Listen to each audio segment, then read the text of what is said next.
want the train. I want the train. Oh, got a new email. What's this? Oh, new Lionel catalog is out.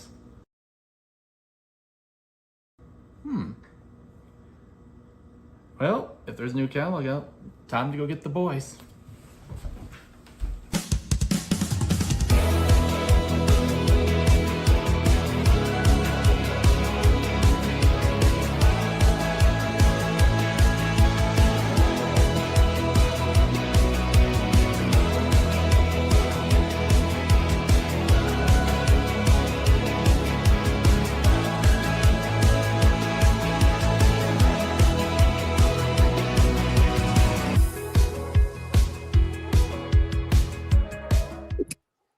What is up, everybody? Welcome to the first episode of the Trains of Lark show. And what better way to kick it off than a catalog review? How is everyone doing this evening?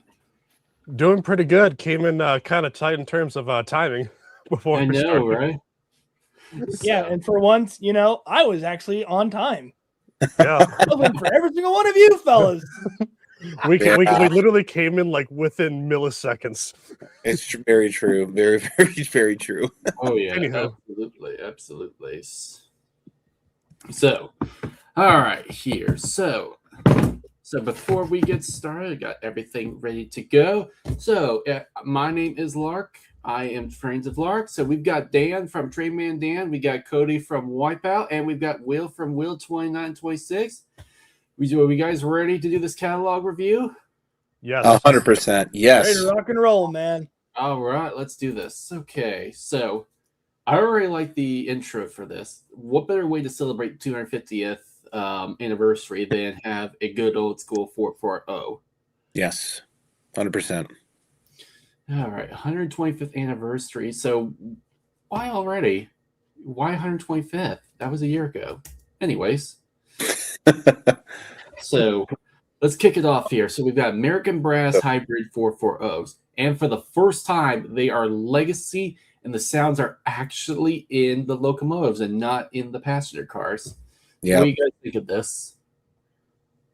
I mean, if that is the case, that's definitely a big step up from the first time they did it.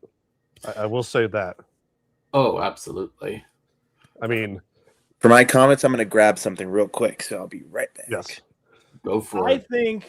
think since you did say, Lark, that this was going to be a brass hybrid, I just want to just put people's perspective into this. If you could go to the boiler jacket, and if you see all that individual ribbing, that's going to be brass, and that's going to be exposed for everybody to see. So I think it's going to look phenomenal. And that's not just for this one. That's for all of the 440s that are potentially going to be in this catalog. Which kind of something to add on to. I mean, in terms of how many, different SKUs that they're going to have later in this catalog, I think you're going to have plenty of opportunities to get them. So for everyone, wait, show of hands, who has this model from the last run by chance? Crickets. Yeah. All right. Well, there we go. So I think Larkin brings up a really great point. And, I was listening to Lionel, and I was listening to what's going on inside this locomotive versus the 2019 version. So I'm going to show everyone, this is a pilot version of the 440 that came from 2019. They are going to put sound in this little tiny engine. That's pretty incredible. And you guys can already see all the different brass. It is a brass hybrid, so you can see all the different detailing that's going to be with this. It's going to be a knockout. And Larkin, I don't know if you can zoom in on the tender, but the tender art is pretty incredible. It's the I think it's George Washington talking to a group of American soldiers and everything like that. All of the detailing that's going into specifically this locomotive is pretty awesome. The white walls, the stars, even on the headlight, it says the 250 logo. It's pretty awesome. Very, very great. Oh, yeah. So we got more American 250. So we've got T1s. So Yes. I want to make Ooh, a kind of a semi announcement for myself and my dad. We are Okay. planning on getting the whole entire Freedom Train. Let's go. Let's go. We'll definitely discuss that once we get to that. Here's- jeez. got something for the O and the HO. American Flyer, not forgotten about. Woo! Mm-hmm. Well, All right. Can you Now, go back real yeah. quick though? Just All real right. quick. So what's really neat about those locomotives, right? So they might look like both the same, but the AFT number 1 was cosmetically restored in the B&O Railroad Museum. But the 250, what's really cool is that Lionel's working with that Preservation Society that's restoring that locomotive. So we're going to get the colors are correct. We're going to get down to the nitty-gritty details. And if you it's going to be oil fire tender, which because the society has converted that locomotive to oil. But if you zoom in on the headlight, all the little crazy detail, like having the AFT logo on the side of the on the side of the headlight, this is going to be a knockout. I am definitely 100% ordering this. Oh yeah, I mean, Great. but yeah, they are basically the same paint scheme, but in terms of the colors itself, they're between the two T1s. One's like a brighter red, and the other one's like a darker red. There's a couple color differences, but they're Mhm. both prototypical. Correct. So not Will. Dan, you said that you and your dad are gonna be those that are gonna spend almost $8,000 on these. That's I mean, the plan. Hey. But here's the thing: the only thing we're probably not going to get from the Freedom Train is the 250th 4-pack, just because that particular one is, from what I heard from Ryan, he said that particular set is fantasy. It's Okay. more of like a what if. You're not going to get that? Come No, on. I'm just going. Come I'm just on, going for the Dan, do it. 1975, 1977 set of cars. So I do actually own the whole set. And over the course of last year, I was able to find pretty much every car that's been produced in O-scale, down to the K-line cars and everything O-scale. This thing is incredibly long, and you are going to have a huge layout if you want to run this thing. But when you see it, it's pretty awesome. And I'm really hoping that what they do with the Station Sounds dining car, hopefully it's like a little different than this previous run. But if they do reuse the sounds, they are bringing in, all like the displays. Like, hey, here you're going to see the Lunar Rover, or you're going to see George Washington's version of the Constitution. All those different things to make this American Freedom Train come to life. It's going to be really, really great. A Gizmo Train says, "Can you really say you have the whole train when you don't, Dan?" I mean, we're talking about a prototypical standpoint. I'm not talking about just the entire set. So, but You he gotta is get the correct. fantasy. Yeah. Okay. So Gizmo, I agree with you on this statement. And Dan, I will be that friend of yours because Lark, what's the saying? Friends Real urge. friends help friends buy trains. That's right. And I'm going to be that guy that sits on his shoulder. No, you need to get it. Support America. Go America. Buy the 250th. I'm going to be that guy that's on his shoulder, hopefully, because it's going to be incredible, right? So it's going to be on the next page. But this whole set, I will say this. As a person who tried to find it, you're not having to search, which is incredible. The finding is cool. It's like the thrill of the hunt. But no, it's right there. If you've been wanting this, if you're going to get it, you need to get it quick, especially for this year. Oh yeah. Moving on. More. So which one's the fantasy scheme? It's So the 4-pack at the very bottom. So the 4-pack at the very bottom has 3 other display cars that are pretty much bridging the gap between 1976 and 2026. So if you can zoom in pretty closely, from what I'm able to look at, you have a laptop or I don't know if it's a Macintosh. From the next photo, it does look like the Challenger explosion. I mean, it just looks like that. I've Yep. kind of recognized that a Y2K little and bit. then And 9/11. then certain towers. Yeah, the Twin Towers. And then Yeah. the next one's the 125th. A little interested on that one.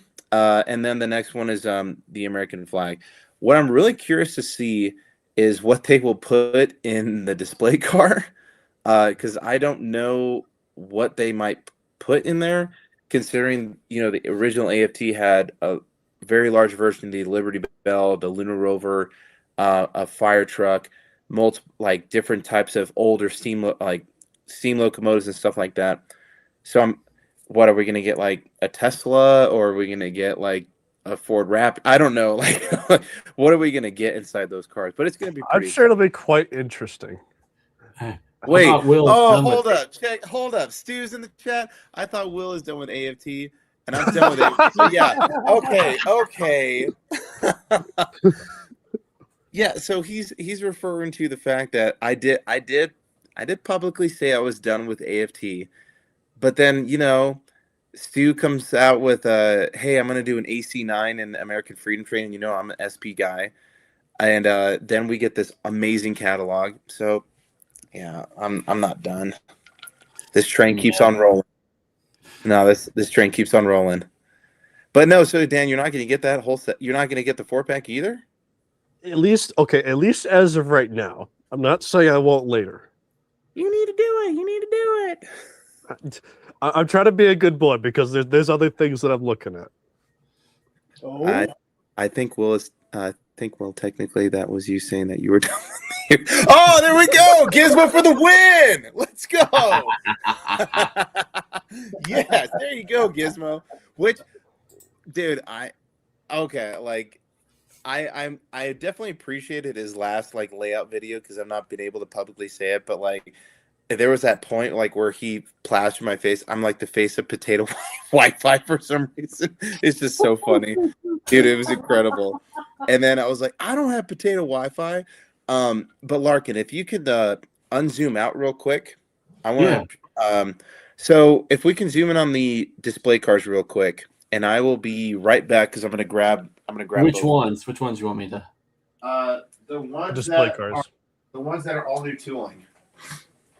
All new. all right, to- chat. all He's new- grabbing his Okay. second item of the stream. How many items can he grab? Well, if we have any questions about these cars, Yeah. please just let me know, because besides the heavyweights, we have all of them. So, you know, I'm wondering though, because I know Lionel absorbed a lot of the K-line tooling. I'm wondering if they did get this tooling. It is going to be a very, very nice car. These are very, very, really nice cars. They are. If you're going to get the set, you need to get these. Or if you're going to try and piece them together, you need to have these cars, because they're just incredible when they roll down the rails. Like they're amazing. And yeah, $600 is maybe a little steep in my opinion. Hey, we'll go ahead and show those again. If you can Okay. show those again, go ahead. So this is the K-line car. So this is the number 40. So we have an early steam locomotive, an early fire truck, and then a Model T, right? So this should be the load that is in the 40 car. And then in the 41, you have enlarged Liberty Bell. This is the route that the AFT took, and then a Lunar Rover.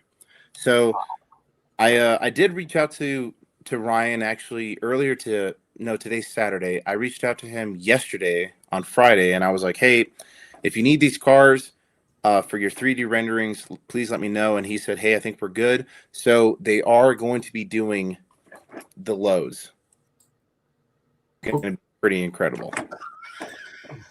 Sorry, I did not mean to hit remove on that. I'm still You're learning. good.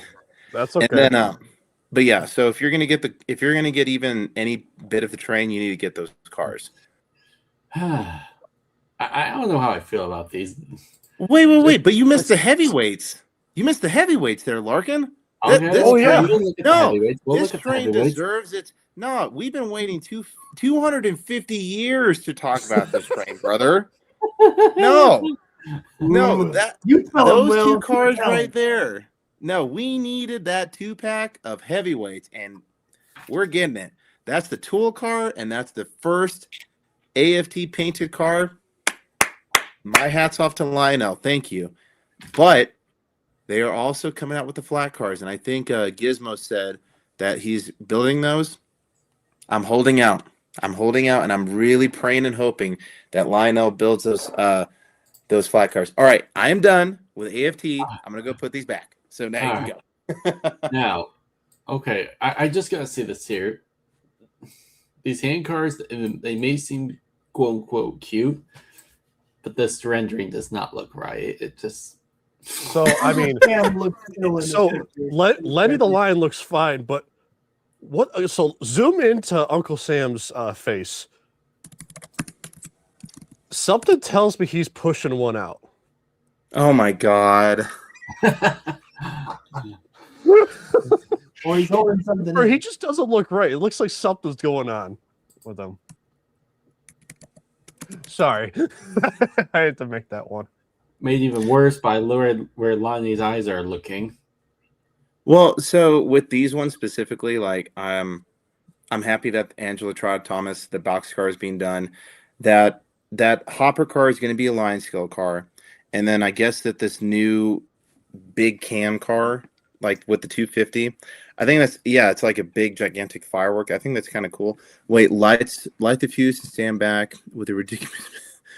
This has removed non-explosive. I was gonna say, does it explode? Yeah, we had to put that in the parentheses for, which is pretty cool. No, I just see that you can Joker just try to put like one of his beer cans, like a Bush beer can, in the middle of it, and just have it go right around its layout. That looks like the perfect size for it. I think it actually is. It's pretty cool. I was gonna say, I do think we need like some sort of like car where it just explodes. Oh, it's called a tank car. Yeah, tank cars. Yeah, there's also certain tank cars too that are notorious for blowing up. well, so with those, hand railroad hopper car, I think I'm going to buy that. You're going to get the hopper car? I am going to. As the certified UP hater, I'm going to buy that. Oh, there it is. All right. So let's go ahead and let's move forward here a little bit since I've already got it pre-ordered. Okay, so we got the same returning train sets from last year, so it's good to see. Let's see both of them. I gotta say, I like the look of these new 440s. They're definitely an upgrade from the General. Are those tooling or no? No. Well, these are the same new tooling from last year. So okay, yeah. But I wanted to address one. Talk about a callback from the NPC era. Ooh. Oh man! So funny thing is, I specifically remember this particular one when they did a segment of just American Freedom Train stuff, and that was one of the engines. Mm-hmm. So it's my uncle in Texas has that exact locomotive. He has two of them. It's nice. It's nice to see a little bit of love given to the NPC era. So, and Delaware and Hudson. So apparently Dell said that this was a correct scheme, but it was on a U-23B and not a U-36B. DNH never had U-36Bs. But I mean, it still looks cool. It still looks awesome. It's still going to be pretty cool, though. Oh, absolutely. So. There is a question I have. What's that? If Dan, if you're ordering the whole Freedom Train set, if you can go back one, are you going to get the one for like potentially for those cabooses? Look at those cabooses. Look at all that O-scale goodness. So if I know a friend that is thinking about getting the 250 caboose. As for myself, I'm not sure. Okay, undetermined. All right, so I'm determined to spend more of my money. Dan, it sounds like I'm gonna be that 250, like person on your shoulders. Buy me. Yeah. Hey, gold standard's on. Yeah, what's up, Gold? What's up, Gold? All How's it right, so going, we're Gold? gonna fast forward. These are Okay, pretty hold cool. on. Oh yeah, absolutely. The founding So- fathers. And from what I've been told with these specifically, Lauren was talking about these. These cars won't be made again. So I know that there's a bunch of people out there that have, the President 64 cars. These are just the founding fathers, so they are a little different, but these won't be offered again, as far as what I'm hearing from the review that I saw. And then they will be made in Concord as well. So those will be printed in the USA. That'll be pretty cool. Oh yeah. Okay, I will say this here. I thought this was awesome. Yes. That's kind of a fun little thing. You know, it'd be really funny to do. Just get like a Trump locomotive and get like all the Trump cars, or get American Freedom Train, and that would be like the most pro-America train layout in the world. There you go.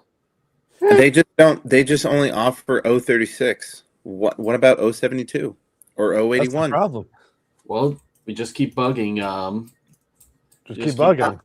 Yeah, I do think though We need that 72. We need I do 072 lady track. I do think I might actually get that patriotic oval set, because we have the regular Christmas red and green, and it's pretty awesome.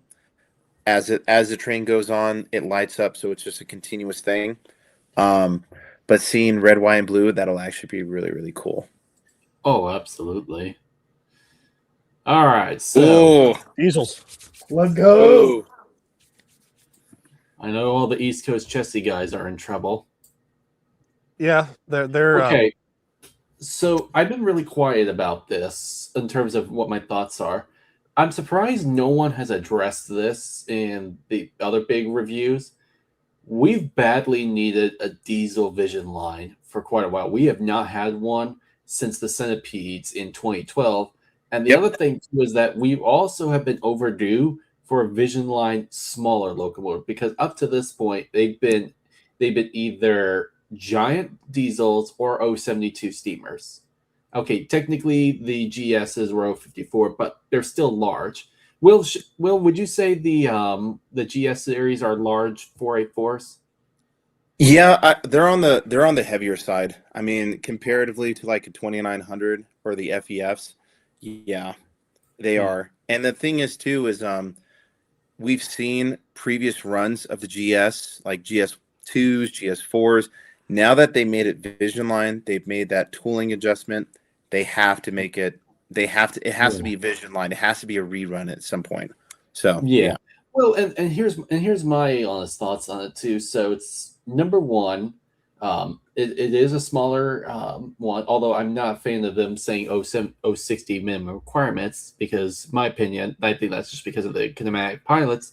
Because in reality, I think 048 and 054 you can be just fine on this. But I do think though, the fact that it is 850 for the regular one, that's not that price when you think about that's MSRP. I mean, you go to a good dealer, you're going to get 10-15% off. So now you're like in the lower to mid 700s, and that puts you on par with a legacy large diesel. yeah. So I was afraid that these were going to be over $1,000, but I think the fact that these are the ABS and not the diecast, which on the one hand it would have been nice to see diecast bodies, but on the other hand, I get why they didn't. So let's take a look at this here. So standard legacy diesel, so new tooling, so newly recorded EMD GP42 engine sounds. Yes. Road number specific, Yes. crew top notch and smoke. Sounds. Specific details, lighting, crew talk, newly recorded. Okay. Twice. Wait a second. They put the same thing. Just in case if you Okay. were thinking like we're not going to get new sounds, They needed to emphasize it. Blah blah blah. New sounds. It's going to be awesome. They need to put new horns on them, because I love all the new horns that they've been putting in their engines lately. K5 LAs were a hit. The horns they put in the Genesis were hit. The ET-44 ones, that's probably their best sounding horn that they've done in a long time. Yeah, I'm still trying to convince Will to get an ET-44. He needs one. All right. So, well, you and my friend John, you both have BNSFs, and it's like, I need it. You won't regret it. I will tell you that. I know. I have a friend of mine that has a couple that I'm thinking maybe about asking about. So this is the Vision Line one. Ooh. So this, hold up. No, keep going, Larkin. Keep going. So the breakdown feature. So Yep. Let's look at these. So breakdown units feature road number specific body and lighting. To do a smoke units for standard notching and breakdown effects. Multiple breakdown scenarios. Scenario-specific smoke, output, dialogue, and lighting, twin speaker sound, super bass sound system, dual electrocouplers, multiple row-specific lights and details. That's all great. Here's the thing that bothers me: non-powered. Like, So, bro. However, hold up. I will be the first one to say I think that it's going to be okay. And if I complete my case real quick, I'll take 30 seconds. I promise. Go for 30 it. seconds. All right. So this is the old TMCC breakdown unit. If you have one of these things are absolutely incredible. It smokes through up here. It smokes through the sides. There is crew talk. Oh, hey, I think we have the oil pressure is going down, or oh, we have a blowout and stuff like that. So what Dave has mentioned, all those amazing smoke features. If Larkin, if you can go to the catalog real quick, you're getting, the brake feature. You're getting the dual smoke feature. It's coming out from the radiators. This thing is going to be breaking down, and not only that, you're getting lighting features in there. So that you're going to see fire from the sides. You're going to see fire on top. But he mentioned that you're going to be kind of gaming this. So, you're going about on the rails and, the breakdown. Do you stop? Do you keep going? Do you switch off and you put another helper on there? So depending on how you treat it is going to depend the next couple of sequences that you're going to get. So in my opinion, I think it's really worth it. And even if it's not powered, I think it's still pretty cool. So another thing to add too. I agree with Will. Will there be? Yes. There'll be 3 different breakdown sequences, according to Dave. So one thing I wanted to touch up on, at least just the regular GP40 units. The one feature that's new, at least in this model, I don't know how to describe it. Basically, let's say you're doing a cold start on a locomotive, and you know how when you start up the locomotive, like the exhaust just like plumes. Mm-hmm. Yeah, that's an all new feature, and as well as when you're changing the RPM levels, you'll get like a burst of smoke every time you change RPM. And it's called notching. Yeah. I know, notching, whatever. You know what I meant. Come on, Dan, figure it out. So my only gripe right now of them going with the GP40-2s is because I view the GP38 models as a more popular diesel than the GP40s. I mean, it's basically your 40s are basically your upgrade GP30s. In my opinion, Vision Line GP38-2 would have been a much better one, especially since they hadn't made a GP38 in Legacy since 2007 when Legacy just started. Dang. So, okay. So we're overdue for GP38s made by Lionel. So I'm just going to put that out there. So maybe they're cooking that idea right now. They're Lark. They probably are. I've told them a couple times, you got to do GP4s. Ooh, Burlington Northern. I'm getting those. Ooh, the green. You're getting both? You have to get both. You have to. Well, my plan is to get both. Wait, so at least one regular unit and then one breakdown. Okay, because I saw that there's there's a breakdown and the powered, and if you go down, there's another powered. 3 is maybe a little, it's a little much. If you're gonna get these, my recommendation is to get a powered and a non-powered. Fair? Maybe not, but if you think about it, you go through a good dealer, pre-order them. It's about the same price as a maybe 484 and above type of steam locomotive, but you're still getting 2 Vision locomotives. Call me crazy, but one of those diesels are going to have so much more smoke Yeah. effects than a typical Vision Line steamer anyway. So Yeah. you get smoke from, the operable Jeep, and then you Mhm. have all the smoke features from the breakdown unit. Yeah. If you add those two together, probably the sum of, a very fine, big, mega articulated Vision Line steam locomotive. And They you still went get this- more smoke on top of it. Well, this is a good point. So they went this route to have more models in the future. Tooling Yeah. is still that popular. We will see GP50s and 60s coming. And then About- check Oh, this it's out, good for Dan. sure He now. said, "Go baller, get all three." So not only are you getting the whole Freedom Train and the 4-pack, and guess what? Maybe a 250 caboose. You're gonna get all three Burlington and Northerns. Oh, you'll see later. I'm much more screwed than you might actually think. Oh, too. dude, Dan, we haven't even your gotten wallet to the, is we in haven't even witness gotten protection to the right meat now. and potatoes. But one other thing that I think we're also kind of missing too is they're going to have multiple lighting features in regards to green, red, and normal white. So very similar to with the ET44s in the lighting package. If I'm not mistaken, I think Ryan and Dave were talking. They had to put a separate chip or a separate thing inside the housing just for more lighting features, which is going to be pretty incredible. And probably, Cody, you can probably maybe elaborate like what all those mean. I don't know what red, green, white means. Maybe DPU. I don't know. Like for lights and all that? With all the lighting, because these things Yeah. are The going to different purposes for it. It honestly, well, the lights honestly depend on, if the unit is a leader, if it's in power. So it honestly depends on where the train is at the time and the direction of the direction of motion of the train. Because I mean, you could have a rear end back there, squawking red. Or Mhm. like maybe if you're gonna run potentially no end of train device, you could just have it, be the rear leader or the rear ender, providing air through the whole train, even to the backside. So the lights honestly depend on circumstances of what train is where. So Gotcha. of course, your leader is going to have all the bright lights because it's the one that's actually where the crew is at. And then you might have another unit maybe not having any lights, or maybe just makes it kind of like daylights running, so they don't have all the power. Okay. You can go back and back and back and back, and then till you get to the very end, if you want to put a DPU in the middle, then you could have that one having no lights either. So it honestly just depends on where you put the trains at. So to support what Gizmo's saying, I think, Dan, you need to buy all three. do it, Dan. Well, do so it. here's the thing. I want to buy all three, but the problem is I gotta choose my battles. Well, Eat ramen, man. Eat ramen.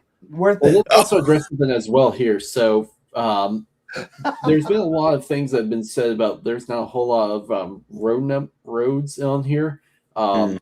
Dave and Ryan, yeah, is that who?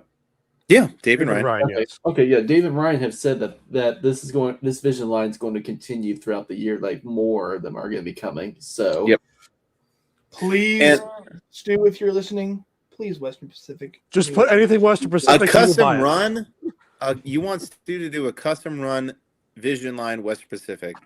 Yes, I do. Oh my goodness! You know, just the way he's been, talking about it, I think he'll buy probably if he made two run I'll take numbers, your entire stuff. Cody would buy 3 of each. Yes. Well, so another thing, Larkin, that you were mentioning, right? So this is a Vision product that's going to be going on year long, which also attributes to the fact on why they went ABS versus diecast.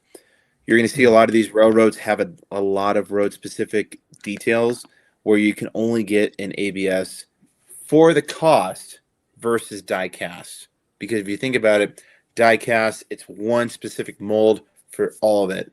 Or if you have multiple, molds versus ABS, it's a little bit different. So it's going to be an ABS Vision, but it's still going to be Vision. So all right, so we got CS6, we got Rio Grande. If I had to choose any of these, the CSX one is one I'm leaning towards. I'm planning to get one of these. It's just a matter of which route do I want to go. let's go, Larkin, getting Vision Line. Norfolk Southern. We got Southern Pacific, and we got an The LCC. SPI might be in trouble. I'll say that right now. Oh, and then LCC exclusive. All right. So speaking of like the NSGP 40s, if I remember this correctly, I think it was Ryan said one of the GP40s is an ex-Conrail unit. Yep, the Yeah. GP40s were. You want to know how you can tell it's not originally Norfolk or West or Southern? High hoods. There's no high hoods. Yeah. Oh yeah, so that's another thing. Like different lengths of hood, different length. This whole thing is going to be kind of custom to what specific railroad you're running. I mean, it's going to. And then the cool thing about being an SP fan, we get all of those cool lighting features. It's going to be awesome. It's going to be like, look at the back on that. Like, it might not look like a lot, but that rear headlight, there's a lot of stuff going on the back of that. There's a ton. Oh, I've had a couple of SP units before, and oh my god, that is a lot of lights on just there on is. any SP diesel.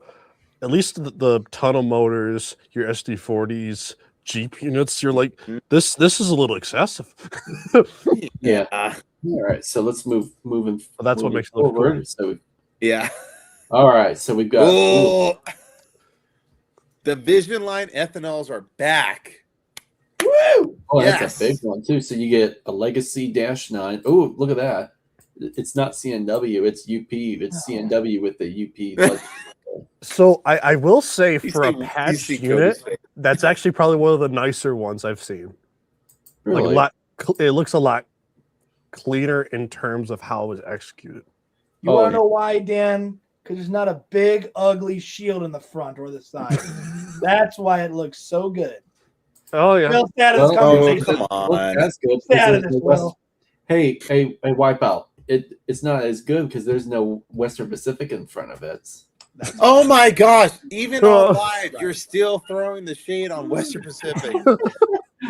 And in the red corner, are you trying to tell us that you're that blue corner? We have Cody. No, I'm freaking wail on him if I need to. So, look at that here. So that ethanol train's the steal of the catalog for value, in my opinion, especially with the pre-ordering price. So I would have to agree. I would have to agree. Okay, so $17.99. So so that's about $700. So that's $1,100 right there. So 1, 2, 3, 4, 5, 6, 7, 8. I want to get a ton of these cars. These look so cool. And you got two of these are 300. Can you zoom in real quick? What's up? Can you zoom in on the features? Yeah. Okay. 2 Vision. Yeah, you're getting 2 Vision cars and a Legacy locomotive. It's going to be worth it. 100%. Oh, yeah. Oh, I would agree. And you get a rear and a train device. Even that, which is like maybe an extra, what, $50, $60 if you were to install it yourself. That's already worth it. Yeah. That's great. Oh, absolutely. Which does anyone have the current, or gosh, we haven't seen these since. I do have one. You have one. Bring it the out, white one.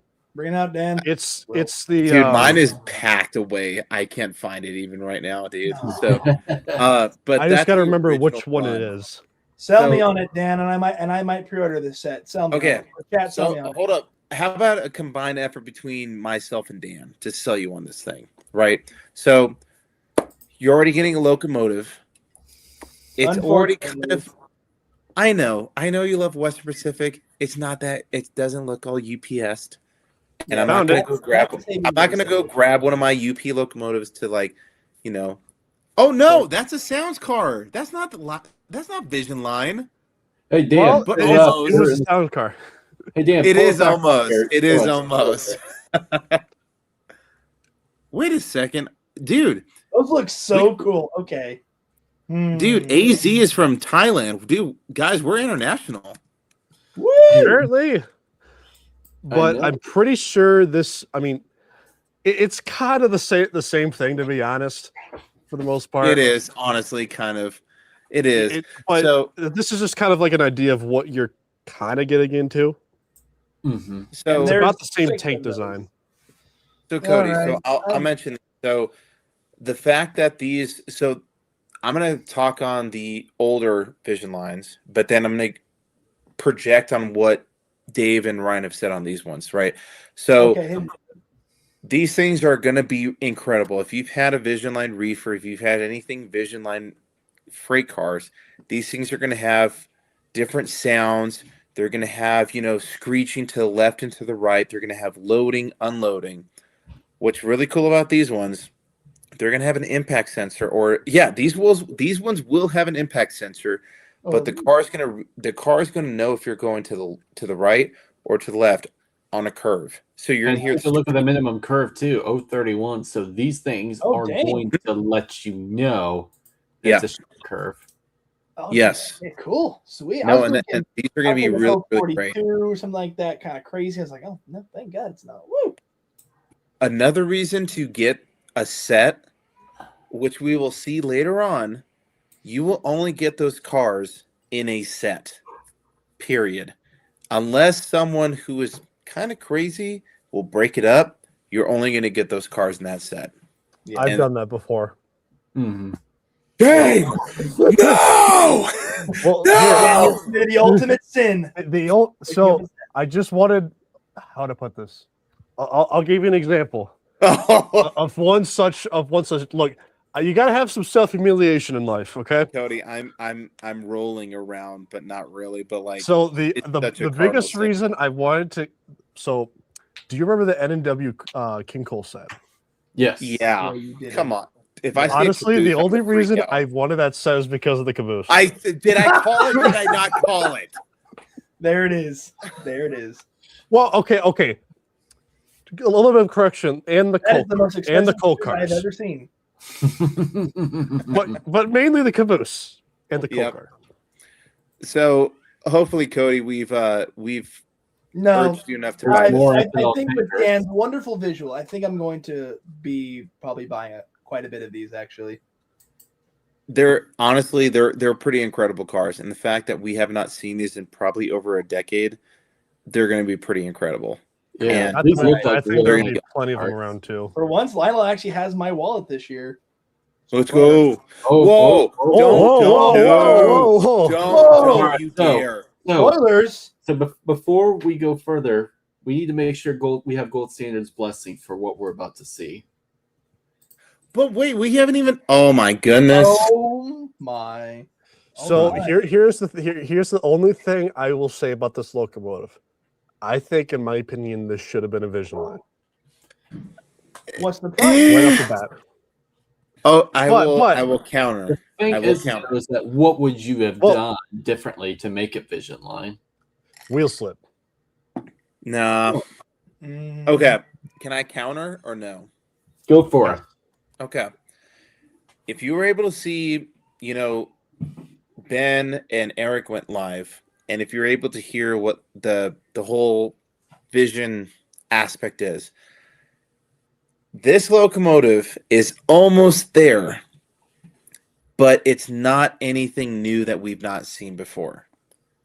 Yes, 100%, Toby. This is basically Vision Line. You're having whistle, stack, pop-off steam, all that eccentric rod detailing.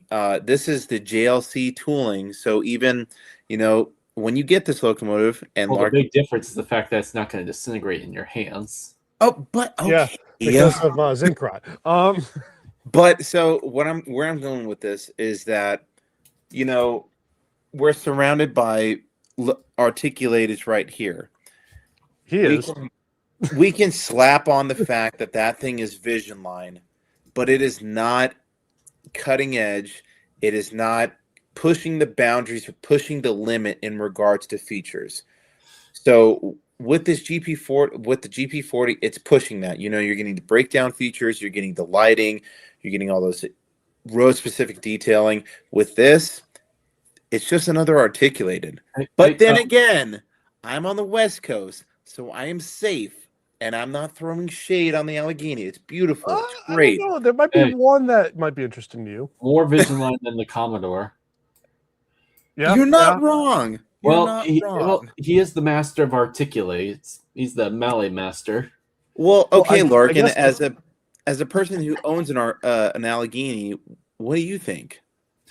I like these too, and the best part is the fact that I get more parts if I have problems with mine. Oh, You have Well, to. but if you've never actually seen one of these, like ever held one of these are fat. Like these are fat They're articulated. big boys, very big boys. So it's like my first impression when I got the one, which by the way, I don't know if I should say thank you or I hate you, Will, for it. But hot and cold at the same time. but in all seriousness too, a couple things here. I agree with what Gold Standard was saying that it is more vision line than even the Commodores, because these things have so much detailing on here. Yeah. And I'm gonna censor myself here. They are an absolute pain in the butt to pick up and hold because they've got so much piping detail. Yeah. And like I'm trying to pick them up and off of my wall, and oops, I bent a pipe. And Yeah. so, but these are very good engines. So if you're wanting like a big one, you can definitely go. I will say this too. So I know it says that it's 072 requirements. I will say this firsthand: 060, it's content with. Anything less than that, and even 054, you might run into some problems. Anything smaller than 054, no, don't even try it because it will let you know it's not happy. By derailing. Yep, that's pretty much the best way I can describe it. So in case if anybody's wondering, I'm actually not ordering one. no. Whoa. Well, Neither am I I. used to have one some time Okay. ago, and it just we never really Okay. ran it. So These that's the schemes other. make me All laugh. right, you at least have So- a reason. Okay, fair enough. So I'm not surprised at these. Well, I saw this one a million miles away. Oh, Let's be honest. who wouldn't have? We saw these coming. I know. But hey, if it Well, sells, Get consumed by You the know what? silver You're and not orange. wrong though. Is the fact that it will sell, it will sell. And Gold, if you're on here, which one do you have in mind in terms of the? you see Gizmo, my eyes. so if we can, my eyes. This one makes this one's the funniest one. It's the North Pole Yeah. combustion. I Actually, will say though, it's like not. if you're an NW fan, I can see now. Hold up, let's just technical foul timeout. If they would have slapped Santa Fe, I'd be dead. Yeah. You're one to talk. Well, you know, Dude, if they would have done that, I would have been. They did that with the Y6B. They just slapped on Santa Hey, Fe. they call it slapped a on day. Rio I'm like, Grande. There you go. yeah. Well, now it's So you know, technically in see your now territory. you're probably gonna get a Y6B now. So no, anywho, I'm not. not yet at least. That's the Hey, dreaded Dan, Y word. Dan, Will needs to get this because now it's in exactly. This is the Colorado. one I was trying to tell him about. Okay, I will hold up. I was about to say something terrible, and then I realized that I have a pre-order on the AFT AC9. I was about to say I'm done with articulated, and then Hey. I was about to be like, no, you're not. Guys, Okay, listen, Will, No, I you're got a new advice for you. Just don't promise that you won't get anything. Just you I don't know know. what's gonna happen. Hey guys, Gold said some of these Alleghenies may get different finishes, so we may get one with the gloss. Oh, Oh, okay. Well, I'm sure whoa! the chest yellow belly or orange belly, whatever they would call that I one. personally would love to see the yellow and orange chassis system scheme on these. Yeah, just though I for think the like what is it? The yellow belly that they're doing in this one, it's the more orangish color. First up, wait, did you guys see that? My wife said he will never be done. My wife's in the chat. She even knows. She Yeah. even knows. You can't pull one past I her, love you. man. That's just terrible. So we've got almost 40 people in here. So we've Let's already. go. Oh my gosh. Woo! Thanks for Hey, joining. everyone. Thanks for We love for all of being you. with us on Saturday. Seriously, this is great. Yeah. So Larkin, before we move Ooh. on, All Lark, right. you need to if stop I putting was the papers gonna get one in the future, if I was gonna get one in the future, Keyword if. it would be the NNW one. Hey, you know what? Whoa. Hey, why don't you just abandon buying Take the it, American man. Freedom Train set? Then you can buy 3 of these. And Well, How about- here's the How I about don't know if I no, would don't use do it. Don't do it. Buy the AFT. Who can scream louder? Buy the AFT. I'll Buy AFT. There we go. Ooh. Okay, so Anyway, Oh my gosh. this set was interesting. I mean, on first impression, it gives me vibes of the triplex set. Yeah. But I remember Joker's live stream made an interesting point. Some of these look either semi-scale or they look like the X Weaver tooling, which means it's the cheaper lower end. Which, if that's true, kind of a disappointment for this set. Although I like some of the tongue in cheek references here. You got Allegheny. Let's see here. You got Greenbrier ice cream. I'm gonna buy the set just for that car. Now You heard it here. You heard it here. He's by the set. the next set that's on here. Now this one is worth the price. Get an Allegheny and get all of these. So yeah. Whoa, we need it. We need it. Hold up. We need to give that set its due process because it's not Vision, but they are calling it a superset. Are they not? Wait. The Allegheny. Mighty Allegheny set. That's what it is. It's basically a superset. I mean, Okay, how about the fact that the superset has coal loads in them, while these you have to get them yourself. oh, Yeah, you're that- not that's wrong. pretty That's bad. the deal. You have to get the set for the coal loads. So, I think what Lionel learned, or there's been an evolution, in my opinion, in regards to Vision Line sets. We saw the GS4 set. You know, you had a GS4 and 4 cars. That was a great set. Then you saw the big boy super set, Vision Line, then the caboose. But then we had the Erie triplex, huge set. Now we're getting the Allegheny. Yeah, that I think as we continue to get in this evolution of sets, the set boxes are going to get bigger, the sets are going to get longer. It's going to be pretty cool. The other thing too, and as a person who is pretty guilty of this, if you're wanting a specific car in that set, you will buy that set just for that car. I will 100% put my hand up as the person who bought the Santa Fe Fast Freight Express set just for the caboose. Just for the caboose, I bought that whole set. So, all right, I'm off. That's it. But if you want that set, just get it. These sets are incredible. All right. Whoa! Holy You can't cow, Lark, do you that! stop flipping the paper Bro, so what fast. is that? Hey, so we got what I used to call the opera singer Oh my of gosh. rating. So, okay, wait, Larkin, can I? This is all you. I'm gonna get something real quick, but before I talk. Go for it. Gizmo said, but it does say the coal loads are included. Well, who am I kidding? What wouldn't matter if they... Let's go back. Let's see if they actually. I think it does. So let's see, caboose. For agitated loads. Mm-hmm. You know, technically I don't. Oh! There we go. Removable coal loads. Is that That's the Allegheny set. is that caboose Vision or no? No. I don't think it is actually, but I mean, It's kind of small. it for still looks big kind of one. cool. It's yellow. It does look pretty cool. Oh man, I'm pretty cooked on this one. I'm not gonna lie. All right, Dan, go Okay. for it. Ah, there it is. Dan! There it is. Yes! Hold up, wait. The mega nerd. Let's go. I've seen it about 3 or 4 times for the past 3 years. It never gets old seeing the 2102. There As we you can go.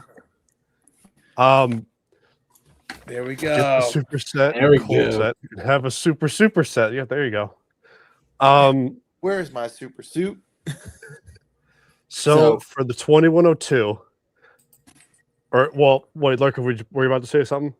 No. Go ahead. Take it away, It's Dan. your show, man. So try to zoom into the 2102. So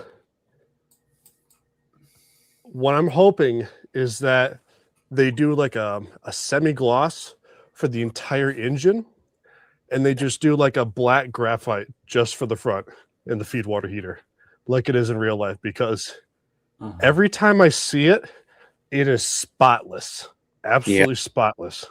By the way, has anyone noticed something here? You've got both the Reading Ramble scheme and you've got the correct Black Freight livery scheme on here, which is absolutely cool. I mean, look at this. You've got your white walls, steam wheels, and then you've got your black ones. So you've got both the freight and the... That was something I did not realize it had until just looking at this catalog now. It's so sweet. So another thing, too, about the 2102, I'm going to geek out a little bit, is I am really hoping that, at least with 2102 in particular, that they make it much louder than the rest of the SKUs. So, because if you've heard that locomotive, that thing, it's like you're shooting like a shotgun, like on rapid fire, basically. Yeah. No, as we were able to ride the Rambles back in 23, this thing is coming home with us. This thing is incredible. Such a great story. And as a fan of the 484, this thing is going to be a monster. It's going to be great. Wait, bring Matt's comment back real quick. Whoa. Lionel needs to add 4 speakers in the tent. That's what I'm saying too. Dude. Oh, because when this thing blasts out of line, yeah, Dan, go for it. So I wouldn't be opposed to 4 speakers in the tender, just because, like I said, they're huge tenders too. That locomotive in particular it's probably the loudest locomotive in the country. Maybe even more. That's how loud it is. They just pull that throttle on down. It's just Mr. Muller whenever they go, they put the sand on and the throttle all the way to the ceiling. Yes, they do. Oh yeah. That's what I was saying, Matt. That's what I was saying. Yeah. Well, here's the thing. I mean, even if it was $200 more, I'd probably still get it. I'm thankful that it was only $100 more this time around. Oh, yeah. But we can also talk about the fact that the last time that they ran this was 2020, and the fact of 6 years, they've only gone up $50, which is not bad. Not bad at all. Yeah. Which is really, really good in regards to inflation, in regards to all the him-hawing and all that other stuff. This is a pretty nicely priced 484 Northern. Yes, Gold. Yes. Yeah, they really should have. Yeah. Dude, okay, I will tell you this. If this was the next Vision line, I would have bought it. Next Vision line. So let me address an elephant in the room here. In my opinion, this will be complete garbage locomotive if it does not have the Reading 6 chime, not the 96 chime. It will. Reading 6 chimes, and it will. Most importantly, you cannot have a Reading T1 without the hooter whistle. Hooter whistle. There it is.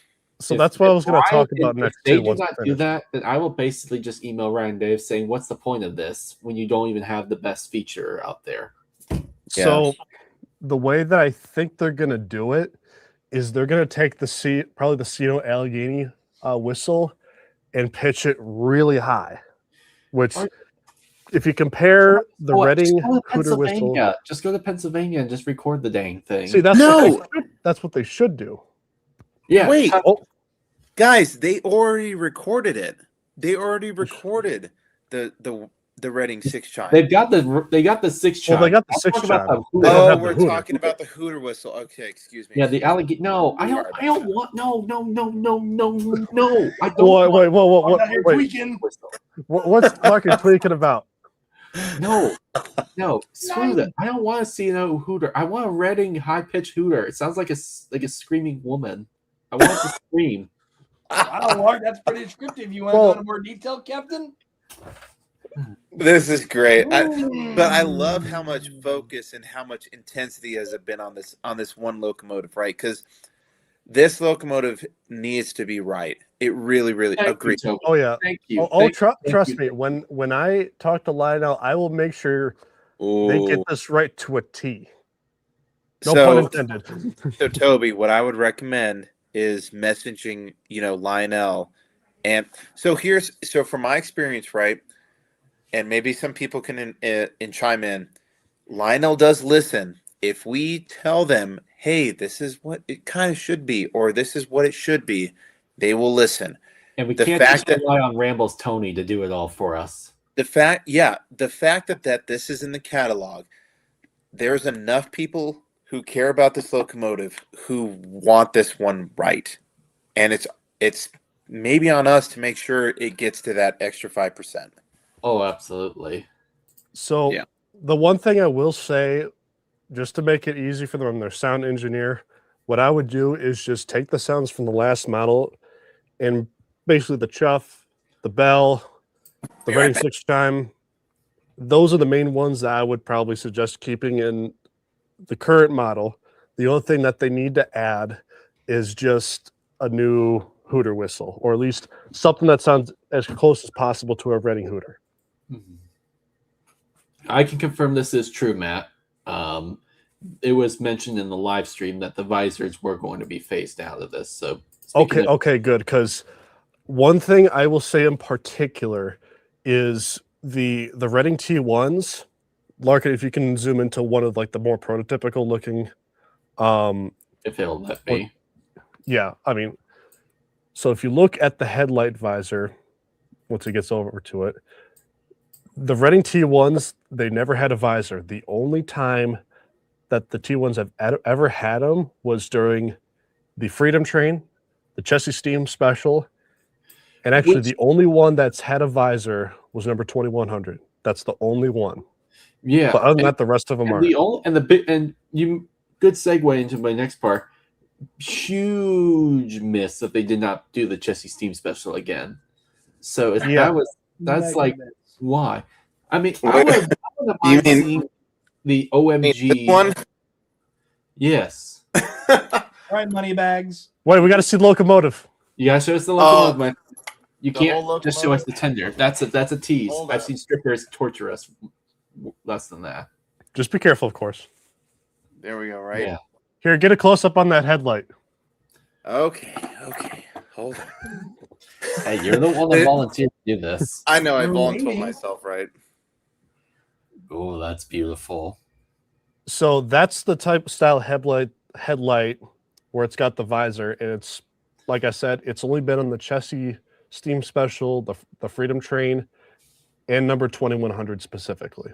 21. Those are the only times that's.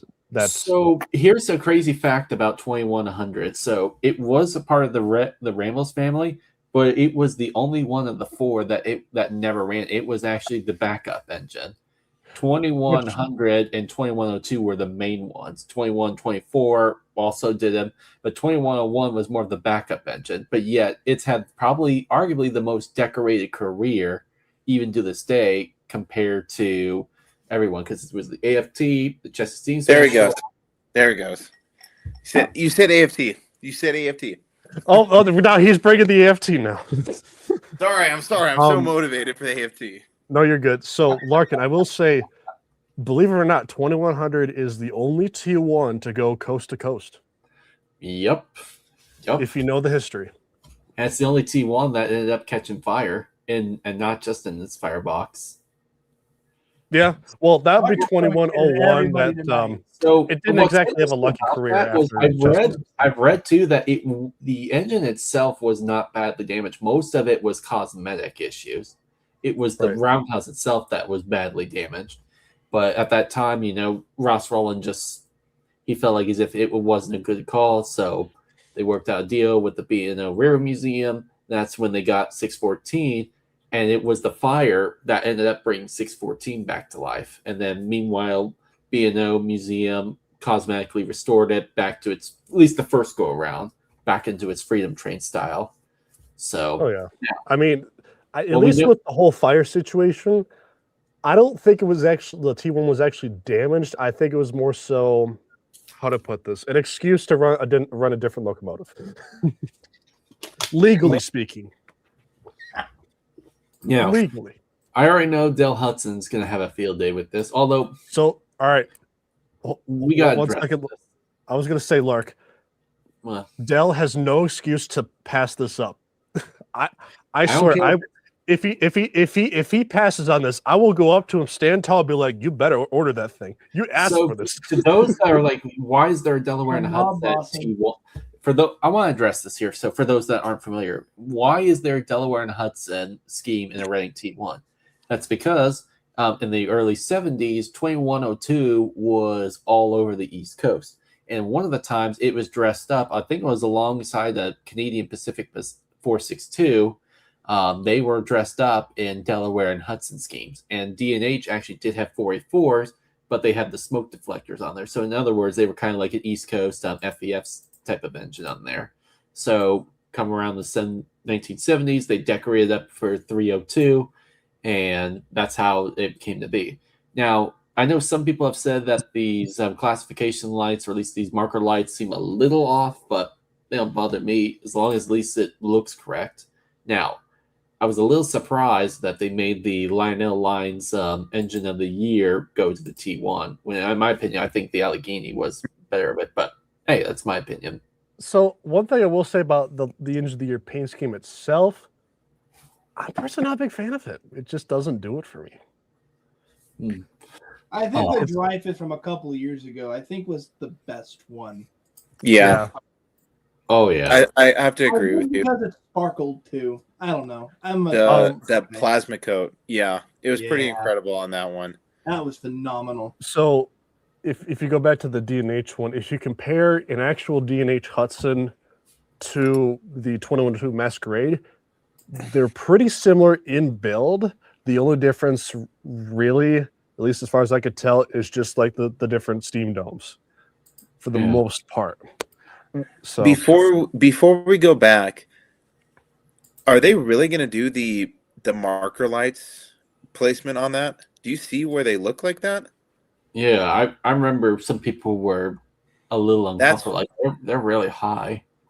I feel like that's more of a rendering thing because I don't know, now that I think about it, because they were like right by the bell. It just that's pretty cool.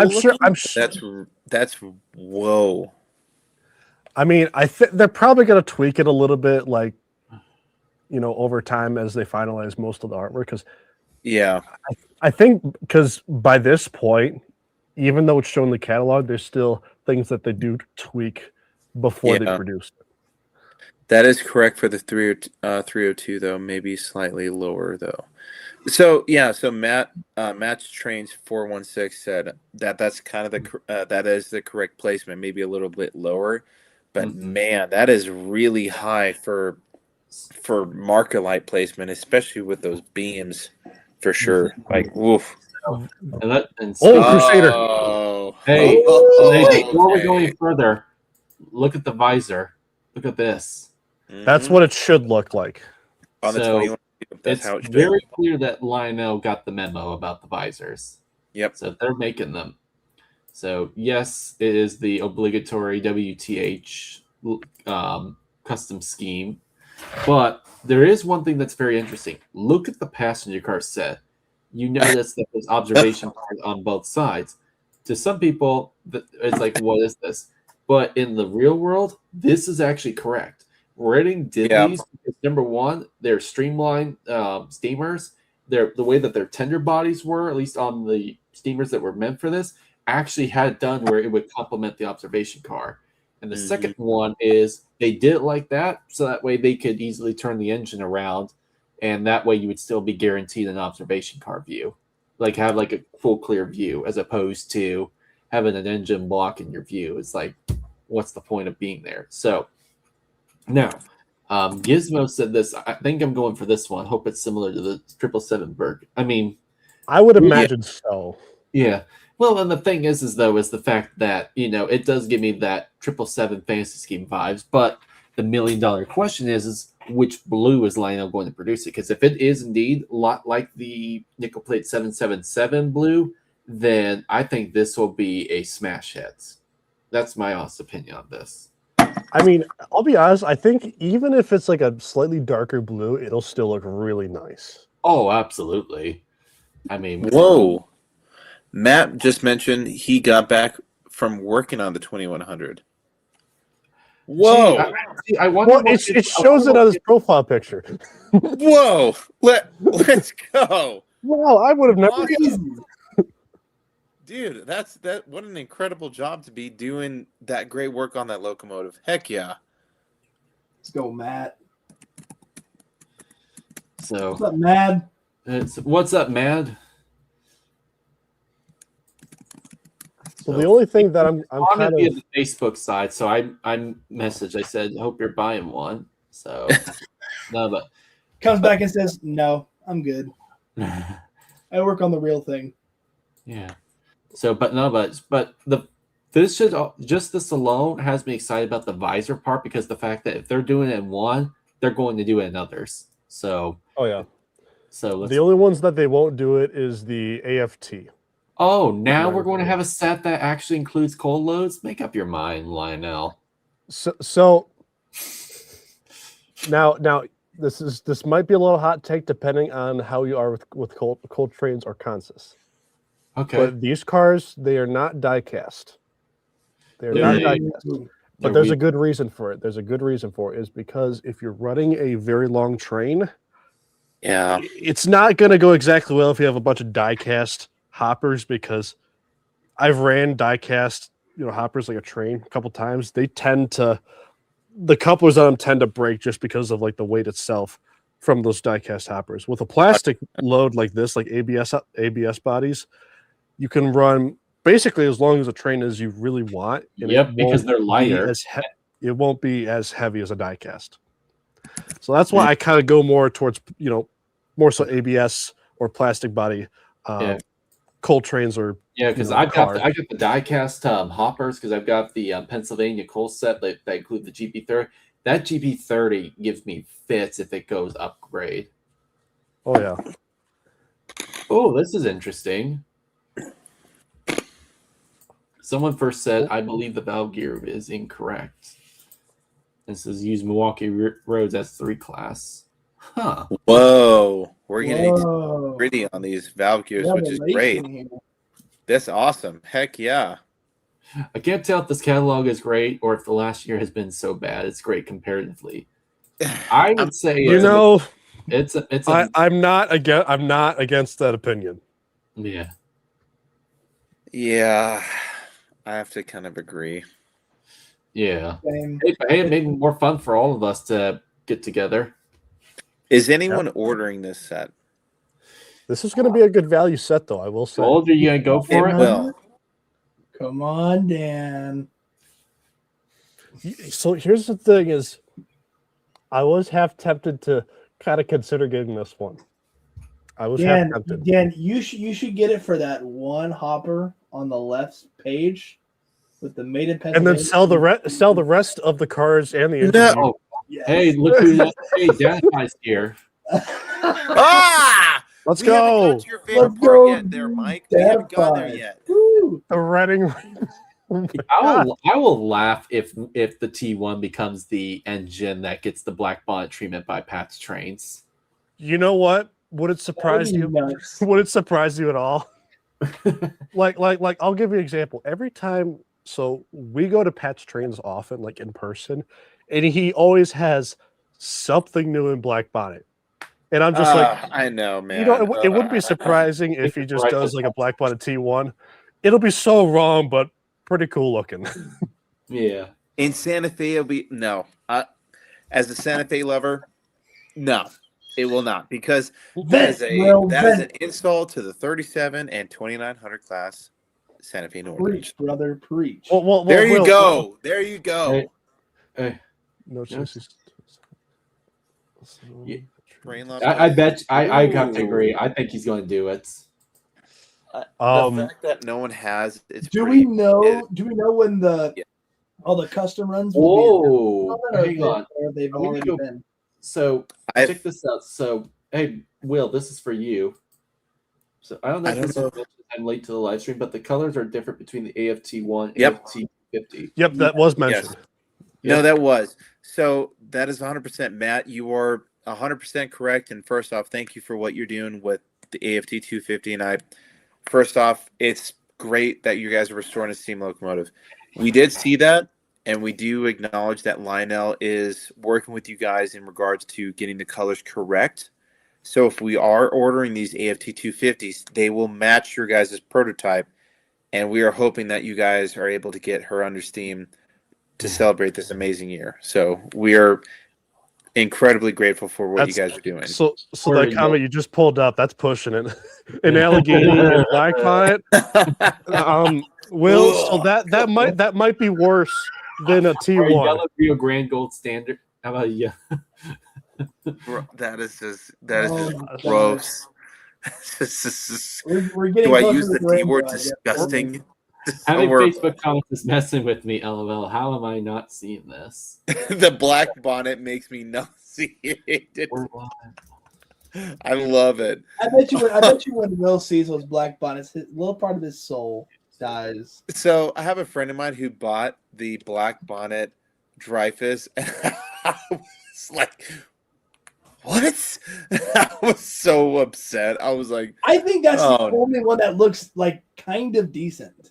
"Well, so they've done the black bonnet 210-10-2 and then the 484." But yeah, no, I'm sorry. With anything in this catalog, you really can't black bonnet it. I'm sorry, you can can't. black Well, bonnet a diesel VP40. Hey, they'll find a way. So Yes, they will. Somehow, some way there, Will. okay, now think something that might give black bond treatment that I may hate. Ooh. I'm gonna get this set. I'm saying that Okay. right now. Okay, On let me address January this. I wanted to say this Make it earlier. I wanted right. to absolutely say this earlier. Well, Right. first of all, yes, gold standard. I loved the mecha one, the military scheme one. That is awesome. Oh, Gunfighters, hold up! I let's did not go. see that one yet. Hold up! I'm gonna check Mecha. that was on 3 Rails for Dad. last night. D-5. What Will meant is that Mecca's doing a new custom run. I'll So- buy that one. So here's the thing. Whoa! Here's the thing that I love about this. So when I saw that the 440s were coming back, I thought, okay, this is going to be, like a Lion Chief plus 2.0, kind of like what they did a while back on there. So, or at least no sounds at all. No, the fact that they did Legacy and the fact they're including Legacy sounds, Yep. which means it's going to sound really good. And most importantly, we're probably going to get brand new sounds because there's not a single Lion Legacy 440 old school one. So the fact that they're going to go get brand new sounds is exciting. It'll be curious to see what whistles they put on it or who they go and try to get the sounds for. But So I gotta I like imagine probably the boards, like how like the Lionel boards, they're like this thick in like most. Well, actually, they're about this big in terms of like how they set it up. They probably like somehow cut that in half small enough to where it just fits in the tender, at least the board itself. So what I'm seeing though is, can you zoom in on the car real quick? It does look a little different than these type of cars. Now, granted, these are the type of cars that were offered in 2019. Hold up. Dan, I might have to ask you I'm going to have to phone a friend. Do you happen to have any of your Brady's Trains custom run blue Comet cars? The ones I'm selling, I have them all out if you want to see it. So what I think that they are doing is potentially those cars instead of these ones. I think was my that's thought what they're too. doing. I think that's what they might be doing specifically with those ones in regards to the ornate kind of detailing. Can we get a close up real quick? Because I don't know. And probably All right. people in chat. all right, Dan goes first. Woo, those look good. Now, I think this particular set in particular has some special detailing, if I'm not mistaken. I will So- say though, yeah, it Yeah. does look a little different. So And then I did want to say here as well too. I mean, one of the biggest drawbacks, at least of these 440s that I've been seeing here, and it's actually blowing up in the comments, is the fact that these aren't going to have smoke in them. Which I'll be honest, if they're gonna go the extra mile to put sound in them, I really don't care. It's a very tiny locomotive, so I mean, Yeah, this is a I'm super. chill. nice First, it doesn't bother me as long as you have sounds in them. I could get away with smoke, honestly. I mean, Yeah. I would actually argue most of the time whenever I'm running trains, I typically don't run smoke if I'm running them mindlessly. Well, the other thing too is that when in 2019 you had to buy these cars to get sound. That's what I This saw. time, yeah, this time it's gonna be in the locomotive, so you won't So- have to buy the cars. Mm-hmm. Oh, so and the tether drawbar to Yep. tender for no pickup. That is makes correct. sense. Makes sense. So One other thing though about that specific set and the 440s is that Ryan did mention that he's going to do a whole separate video just on this train alone, which kind of is urging me to potentially buy this whole set because of that comment. And before we go to the next page, let's just take a look at the tender and let's just count how many. It's a 3-wheel truck tender, right? So let's just have that in our head and let's go to the next page. whoa. Oh, I see what This one has 4. They Four are trucks. different. They are different, and that other train is a longer tender. It is going to be different. So I'm I should say 4 wheels, but pretty excited about that. Yeah, we have 3-wheel trucks on that other one compared to Yep. 2-wheel trucks or 6-wheel trucks and 4-wheel trucks. Yep. So I will say this: if I got a brass hybrid 440, it would be the Whirlwind. Oh, Yeah, I'm real surprised. I will say here. wasn't I'm that surprised they did- wasn't that the Jupiter's sister locomotive? I believe so. Hold up, 1 second. Hold on. Oh, this is Will's favorite segment. I could tell. We're Dude, for- the I fact think this is the 4th time getting away from screen. 19 has been 4th or incredible. 5th. Chat, let us know. oh, give me a sec. You said you wanted me to take. You wanted to take over the screen. Hold up. Here we go. So if it's the sister locomotive, right, it should look something similar like this. I believe Potential- that's what it's going That to is look so like. freaking cool. Potentially. These locomotives are incredible. Come on. They're small too. Dude, they are tiny and they are dainty and they are beautiful. So I got to ask Will, and What's up, maybe a brother? lot of people might want to know this. Have you ever done, I guess, like a strength test on those to see how much it could pull? So check this out. On next Thursday, when we were planning on going live, I asked Kat, I was like, hey, maybe I should do the 440s. And she's like, those have never touched the track. These are unrun. I've never ran these under power. I know. mean, I will say, if people plan to run like 6-car trains, I'm actually curious how much that thing can pull. Well, so the other It's thing probably too, not going to be a that- whole lot because it's brass hybrid. Because the brass is nicer, but it's a lighter one. Whereas the die cast, it's heavier. It only gives you a better pull. but for Right. majority, if we were to rewind, the majority of this construction is die cast with a lot of brass detailing parts. However, one thing I will mention, and what I would recommend. Okay, so Larkin, I will ask one more time if you can zoom in on me one last time on this Yeah. specific locomotive. So if you guys can see, I will put this is number 2. What is that? 277 of 600. So Wow. that means this specific run was of, I guess it was of. Not a very big. Oh, excuse me. I can't read backwards. I can only read forwards. This is number 6 of number 277. There's not going to be a lot of these that are made. So if you want any of the 440s, get them. That's going to be my best advice. Well, Gizmo, you need to come over. Yeah, well, what do you like? The amount of big boys you have, I mean, I think you have some explaining to do.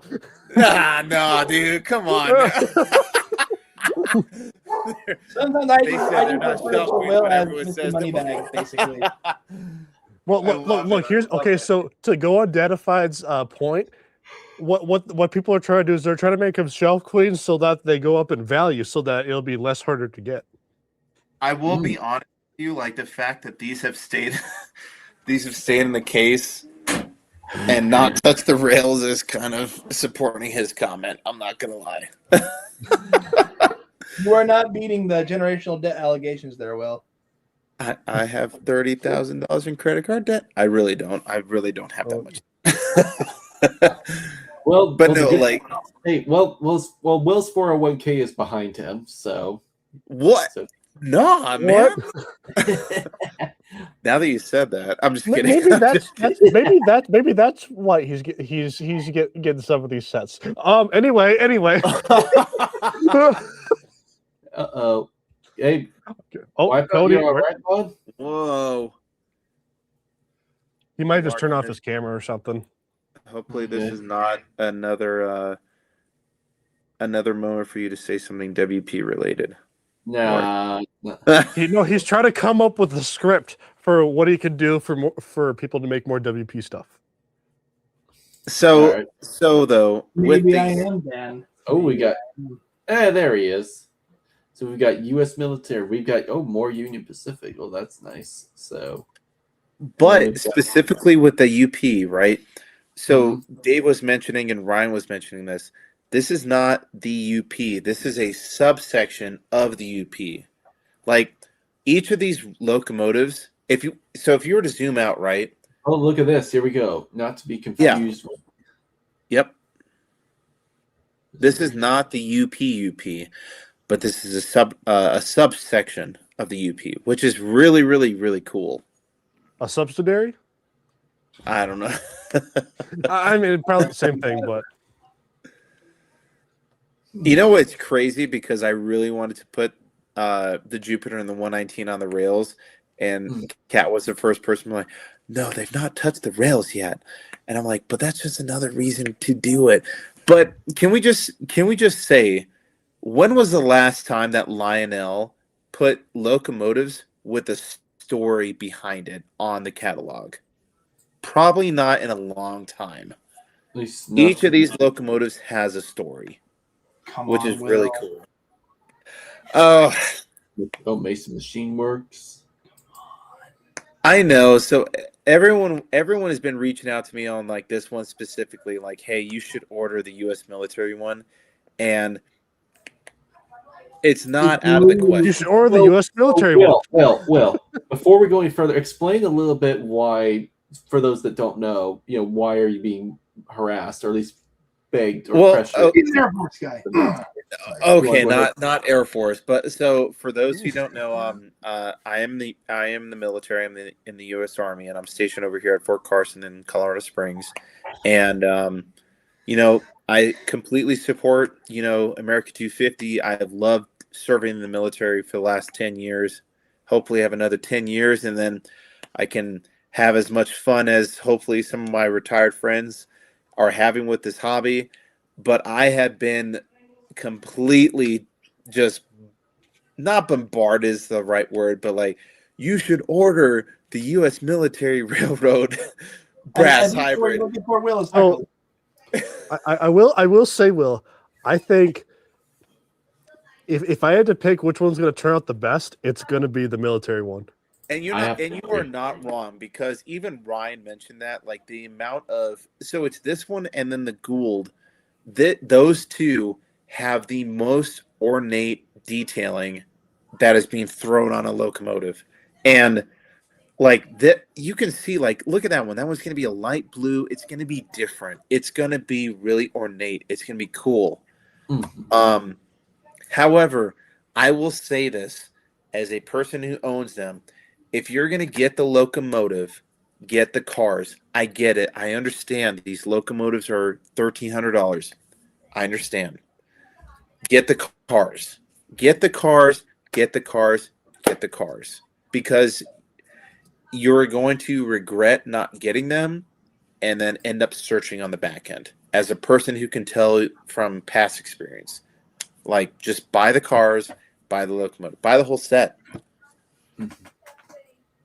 But okay, wait. So before we move on these, is anyone ordering any of the 440s? Raise your hand. I'm really on the fence about one. Oh, there we Which one? go. Which one? Okay. Well, which one? There Which we one? go. Thank gosh. Thank gosh. I'm not alone. I mean, definitely the ethanol trains definitely got my money for sure, and a lot of those cars. It's Even though it's technically you- Ben's Trains is in the chat. Hey, Oh. what's up, Ben? Yes, Will. And then if I get it, I'm gonna absolutely heckle the absolute bejesus out of you, saying this is what Cody, that is a perfect plan. that for the 250th Hey birthday. Ben. I like Hey Ben, that. yes, we should get the cars. After all, Ben. hey, after all, getting the cars is no small feat. I'm on the fence. I have not decided yes or I have not decided no. I'm like, Hey, glad you could join us, Ben. Thanks for joining the Wild Show. well, thank you for everybody. Yeah, not no, just Ben, honestly, but like literally this is everybody. You incredible. guys came out and rocked the house. So before we go any further, so I just want to say right now, this is our most watched live stream so far. So we've been ordering almost up to 50 at both. Let's go. So for everyone that's tuning in, we really do sincerely appreciate it, and we hope that you subscribe and watch for more stuff because we're going to be doing these on a month basis of just hang out, have fun, bring people on. So we hope you enjoy it. So with that being said, let's continue. In the background. All right, so we go from the 19th century to the 21st century. All right, so I like these, and I love the pricing on these for considering how big they are. So, all right, Will. So we already know you're gonna buy like 10 of these. You're about like 6 No, of them. okay, like hold two up. two Come on, numbers. get all four. like, Get two the sets of 2 numbers. yes. No, He's gonna so- he's gonna buy the Well- BNSF and the Santa Fe. While everyone thinks that I'm going to be ordering a lot of these, my money will be spent in Sunset Third Rail or Third Rail in Townsend. When we reviewed the catalog with those F45s, that's where my money is going on these. Also, because I have 2 of the Dash 8s from the really, really early legacy with 563 and 562. I think, however, I'm not saying I'm not going to order it. I need to see it come in. I need to see it be delivered. I'm not pre-ordering, but I'm tossing my line out there, and I'm fishing. I'm fishing. I'll just say that. So I find this a little tickling, the fact that we've got Norfolk Southern, but in the XB&SF ones. So, Yeah, That's the Heritage one. Which is quite interesting. Quite interesting because I actually, in this case, I would have actually preferred a full painted NS-9 than a patched. mhm. But I'm So- not an NS guy. It's just kind of Also, more how of about the fact information. that this is the only one that actually gets a non-powered unit? Everybody else gets a partner. Dang, That's so strange. it's kind of bum. But hey, I love seeing the GE Bloody Nose Southern Pacific. Well, get it.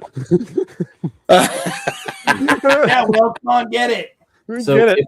if I wasn't leaning towards the GP40, I'd probably get one of these just so that way I can have behind my 3759. Oh, There you go. He could pull a 90s consist. That's what he could do. Oh yeah. I But, think Larkin, here's the problem. You'd have to find a full set of Santa Fe passenger cars. yes. Let's go. Let's go. Let's go. I'll do it as long as it doesn't kill my. You can find some good sets for. I mean, even the MT. Even if you got the MTH ones. Oh, Great Okay. Northern. Oh, I'm gonna be back. Oh, Dan, here we go. More money. Oh gosh. All right, What does he pull? Look we know at what it. Dan's buying. So I'm actually really excited they're doing this particular paint scheme on the E7s. Is one you got like the goat logo in the front, instead of the, in the front, and then you can't see it on, the catalog, but on the front, I might be able to show it to like a picture of it, if you don't mind.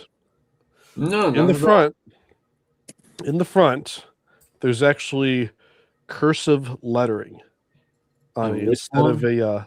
a logo.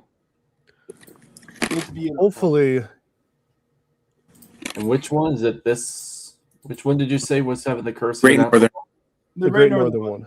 It's a little hard to see, but you can kind of make out what I'm talking about. Can you zoom in on Dan's camera? Oh, yeah. Hold on here. I got so good. I'm sorry. I got. You're okay. So Yeah, there it's a we go. little. There I'm gonna. Let me see if I can zoom it in a little bit. There we go. It's a little hard to see. Oh, you know why? Oh, It's yeah, I because see it. it's I an see it. iPhone. It's not an Mhm. Android. Yeah, Oh, here we go. but you can kind of make I'm out there's a cursive lettering on the front. It says the Yeah. Great North. Hey, Dan, that $25 that you invested in that new camera is paying off. Yeah, I was gonna say, what do you guys think of the new Hey, webcam? I'm not roasting. Well, it's a compliment. Okay, I thought you were Okay, Lark, being sure. savage. All you do is spit vitriol at everybody in this chat. It's because I these am the are ire so- of you.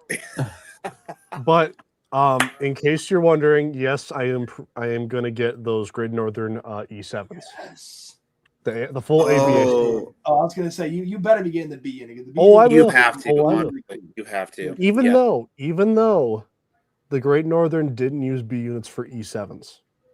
Really? Ooh, why? Well, I mean, okay. I'm sure someone more Great Northern than me could probably correct me on that, but I'm pretty sure they didn't use B units. Wait. Oh, Dan, look. This is not Chesapeake in Ohio. This is Per Marquette, Chesapeake in Ohio. Hold up, I got something to show you then. Something I'm the one that's not so sharing. rare. No, I'm kind of sad. I love how like each of us who disappears, like, hey, I'll be right back, means that we're kind of safe from this catalog a little bit. Oh, The OG Pierre Marquette E7s. are those Lionel or MTH? Lionel, actually. That looks Dang. so good. Dang. So I am Those look pretty good. safe from that one. Plus, it says CNO. I'm not Yep. a CNO guy either. So I've got the one I want. So Dang, that looks good. So Penn Central go. Okay, I love this one already because you can clearly tell it's weathered and run down, just like Yep. the real Penn Central. just Yeah. how it was run down to the ground eventually. However, I will say this: as a person who just ordered and received the Donner Pass set, that's all of weathered. Lionel has only weathered the sides. They need to start putting that weathering on the top. Fair, probably fair, because the weathering has been kind of on point in regards to a starting point. And even Ryan and Dave's mentioned, hey, if you want to continue to weather this, go ahead. So they're kind of, it's not a blank canvas, but they're starting the painting for us. Wait, Hey. whoa. Are you laughing because of my comment or like? No, wait, no, Lark, this is one. Of a different comment, I think. I've been watching this whole live stream and not one point. Or that one picture that Oh, we can change that. we can change No. that if it's heavily Okay, requested hold by up. The PTSD Oh from Ben rolls shoot! back. I know exactly what he's talking Yeah, come about. on, Dad.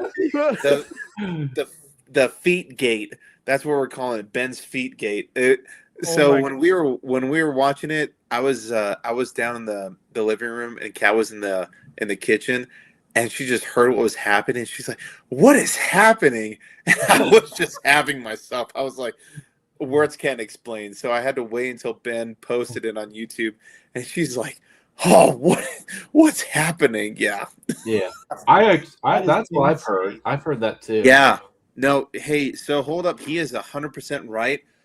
I will wait to discuss that whenever we become into the Lima Novembers, if you catch my drift. Oh when, yeah. when they arrive, When they arrive. presumably. Yeah. Well, I may have something up in here. Okay, see, I'm safe right now. I'm safe. Whoa, what do you mean you're safe? We'll wait. We're going to see. All right, yeah. So what are these? Chicago Northwestern? Yeah. Oh, this is This the will be a good looking set. 400 set. Nice. Yeah. BMW fans eating good this catalog. Well, oh, Mike has a perfect comment. He said so they can produce logos on the sides and then they can't do the weathering on the roof. I'm sorry to say, but you are 100% correct. 100%. See, that's what. So, and I'm sorry to say Ooh. this, but 1 second. I'll be right back. I goes, like here that goes Lionel's again. doing weathered cars, but it just something about it doesn't look right. I think it's just because there's certain parts that they just don't do for some reason. Oh, Maybe the printer can't do it. no. Hold up. Maybe I'm the one that's wrong in regards to the fact on specific freight cars. But this is the. Hold up. Let me show this side. This is the weathered That's factory, the Donner Pass set. the Donner Pass. But check this out. I kind of want that set. They did Oh, weather. that's sick. Oh, Now They that's did cool. weather the top. You They know did what, weather Bonnie, Will, is that it looks like as if one of my diesel locomotives, when I put too much smoke fluid in it, just starts spitting out. So they I guess you know what, they did kind of weather the top. So hopefully they're going to do that with that other set. So I'm really hoping that they do it. I will resend my comment and I will applaud Lionel. So Oh, yeah. I was Oh, I wrong. want that set. All right, let's move on I was here. probably wrong. Oh, Now, if I was still into LNN, I would get this set.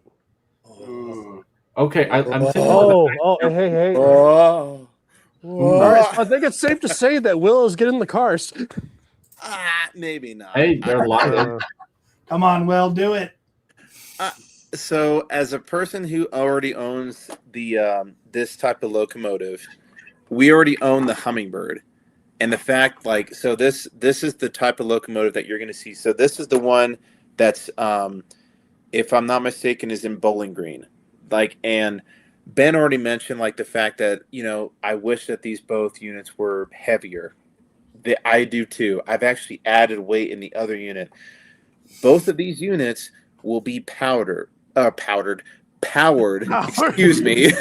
Oh, I didn't know. I'm Zero thinking- was on that. I'm looking at the weather locomotive and I'm thinking powdered on the other ones.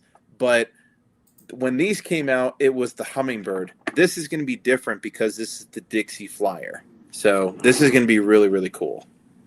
Oh, yeah. This stream is half the catalog. Show and tell. Yeah. Oh, hotel.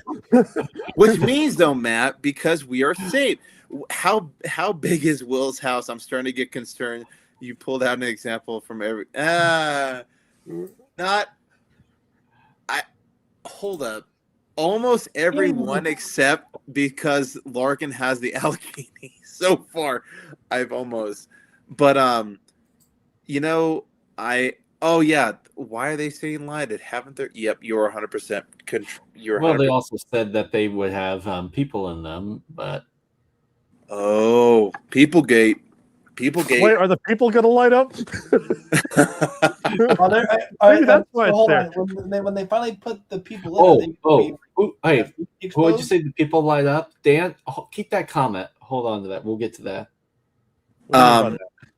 But as a person who Interesting. already has the Hummingbird, this one I would say is a 50-50. Another reason is because the fact that we have a dog named Dixie. And I do really enjoy our time being stationed at Fort Campbell. Oh. These are nice. These Gizmo, are here nice. you go. Here you go, Gizmo. Yeah, these are really, really nice. So These are good. That green looks so nice. look at that.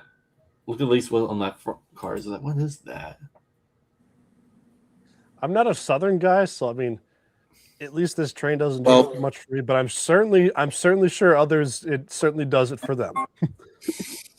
It looks good. It looks so good. Hey, All right, GP20s. So let me address something here before I go forward. It looks like as if you remember when Eric Siegel did the review of the GP20s, he mentioned that they looked like they were the ex-MTH Real King ones that they converted into Legacy, and the fact that they didn't have a whole lot of detail. So I'm looking at this here, and it looks like as if that they've stepped up the detail a little bit on here, because I see a strobe light, I see more separately applied detailing on these. So I'm wondering if Lionel got the memo from after watching Eric's that this is kind of a ripoff, considering these were about like $150, $200 less.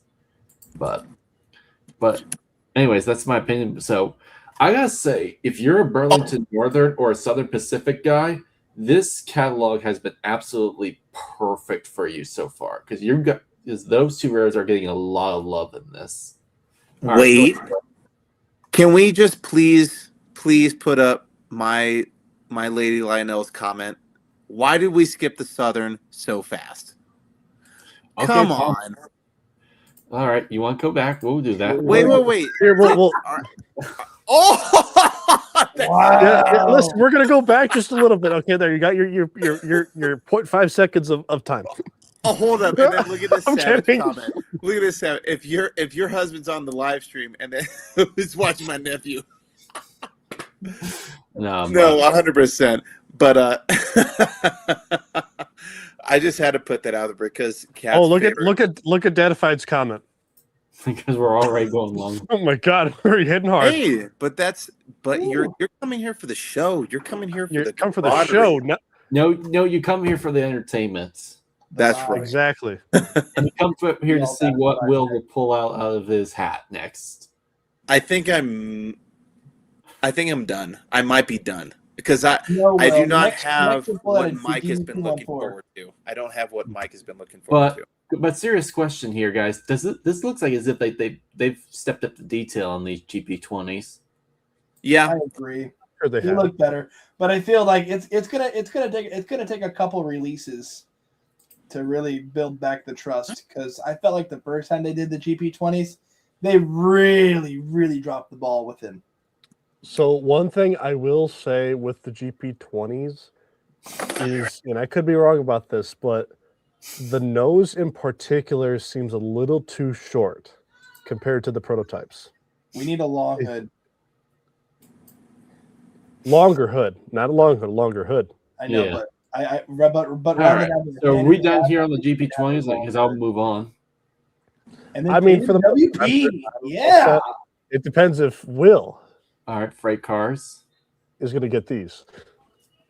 Oh, yeah. So Will, can I ask how much you just love freight cars? No, A whole page. I do not. I do not like. Freight cars are literally my Achilles heel because I Except for reefers. My man. There you go. Except There, for I got it. reefers, I cannot handle non-uniformity. It's just so so buying freight cars is like my Achilles heel. I just can't. I just can't do it. I just can't do it. Trains. I do.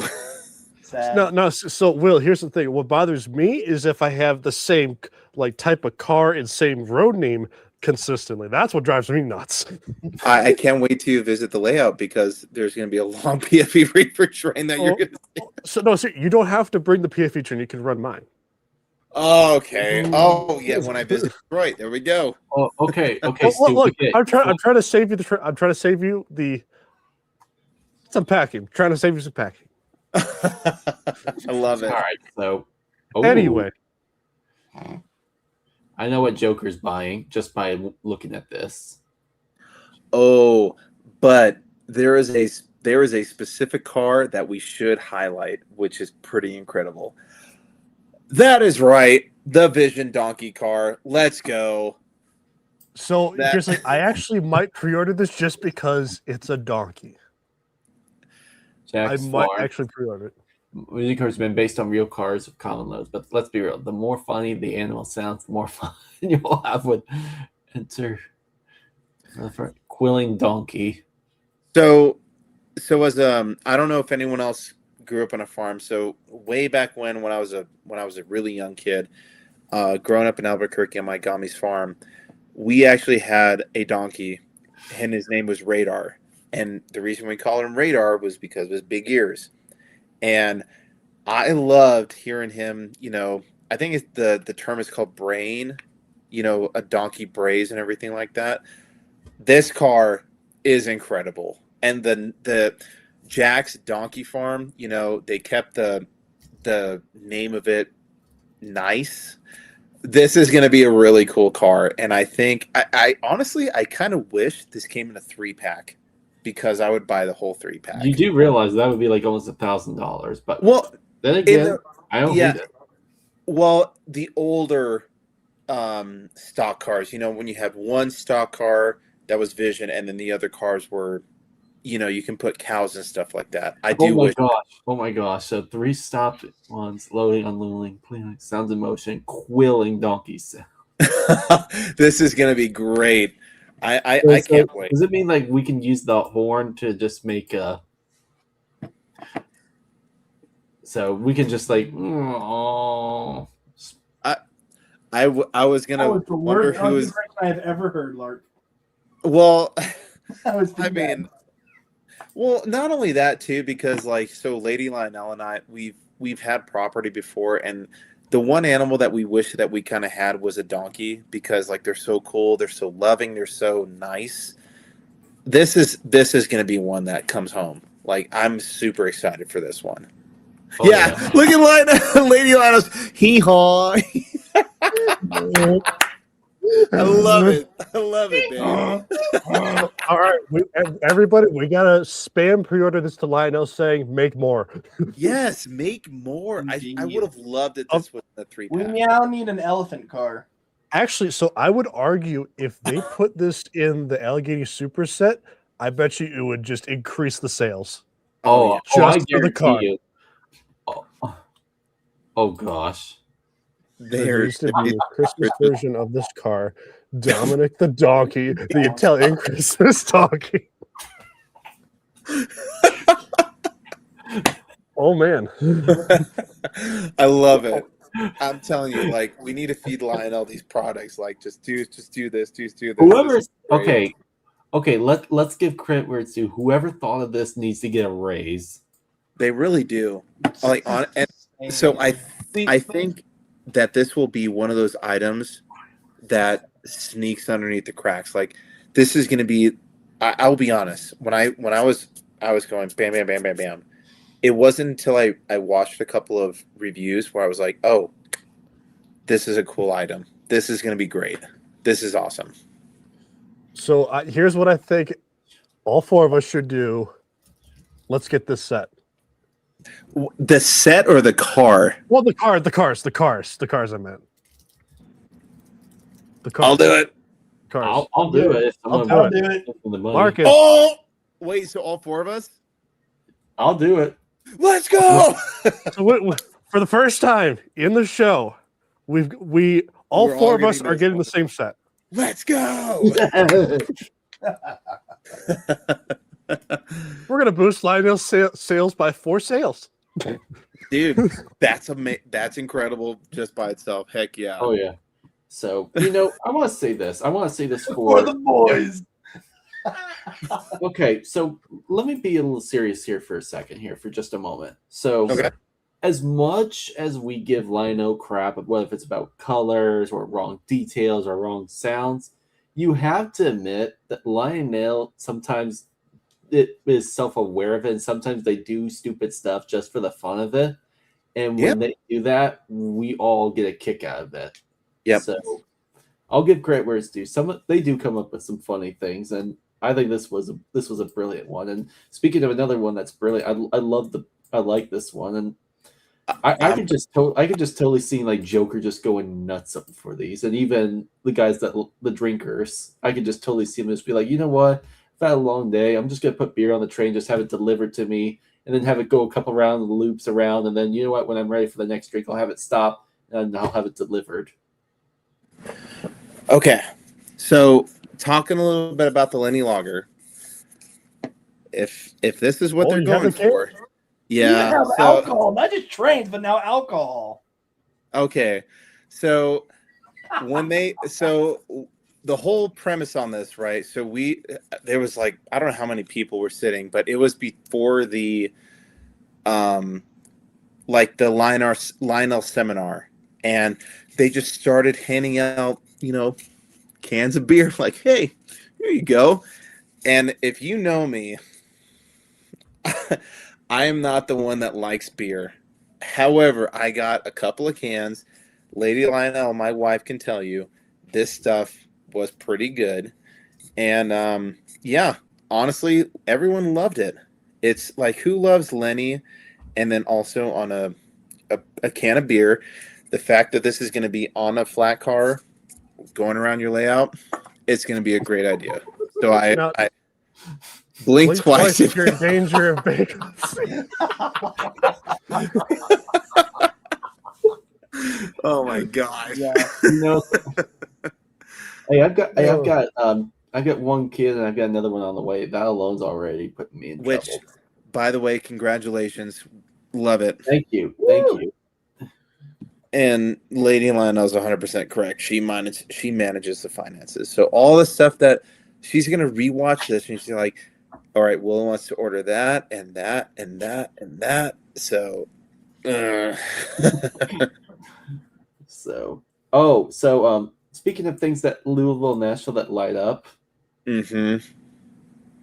Okay. The question This is cool. I don't know how I feel about this.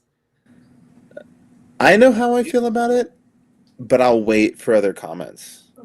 U.S. Department of Energy. Oh, it's all The DOD. Mm-hmm. So from what Ryan was mentioning on this one is that this is apparently a prototypical car. The AAC or whatever Atomic Commission apparently used an LNN not a locomotive, an LNN car to house some material or something like that, and was able to transport it. So the fact that they were able to connect history and connect this railroad and then make it glow in the dark is actually pretty cool. So absolutely. I think that's a pretty neat, like, little cool. Wait, does anyone have a count on? Geez Louise. future tab. Yeah, well, what's your future tab? And apparently the writers were so radioactive they made the car go. That's the question I have. Is the whole car radioactive? Let's go back to this one. Unfortunately, I think I only got like 6 things that Will had on his radar. 6 is a lot, especially for a Train catalog. collectors don't keep. There we go. Train collectors don't keep count. Thanks, Stu. Hey, Love so you. so I want to take a minute. I want to do like a small hold here. So, Yep. So Mark 6310 asks, so who can afford a lot of who can afford Also, this stuff? while So you guys are talking, I do got to get some real quick. I'll be back shortly. all right. Sounds All good. right. Yeah. So But who can afford this stuff? Willis. so Well, Go ahead. Go ahead, Lark. So, well, it's just so for those that are new, at least to the hobby, or those that are not as head deep into this as we are. So we want to say something here. When you see a lot of these prices, these may look intimidating, but in reality, there's a lot more to this here. Most of these dealers are 10, 15, even 20% off right out of the gates. And Yes.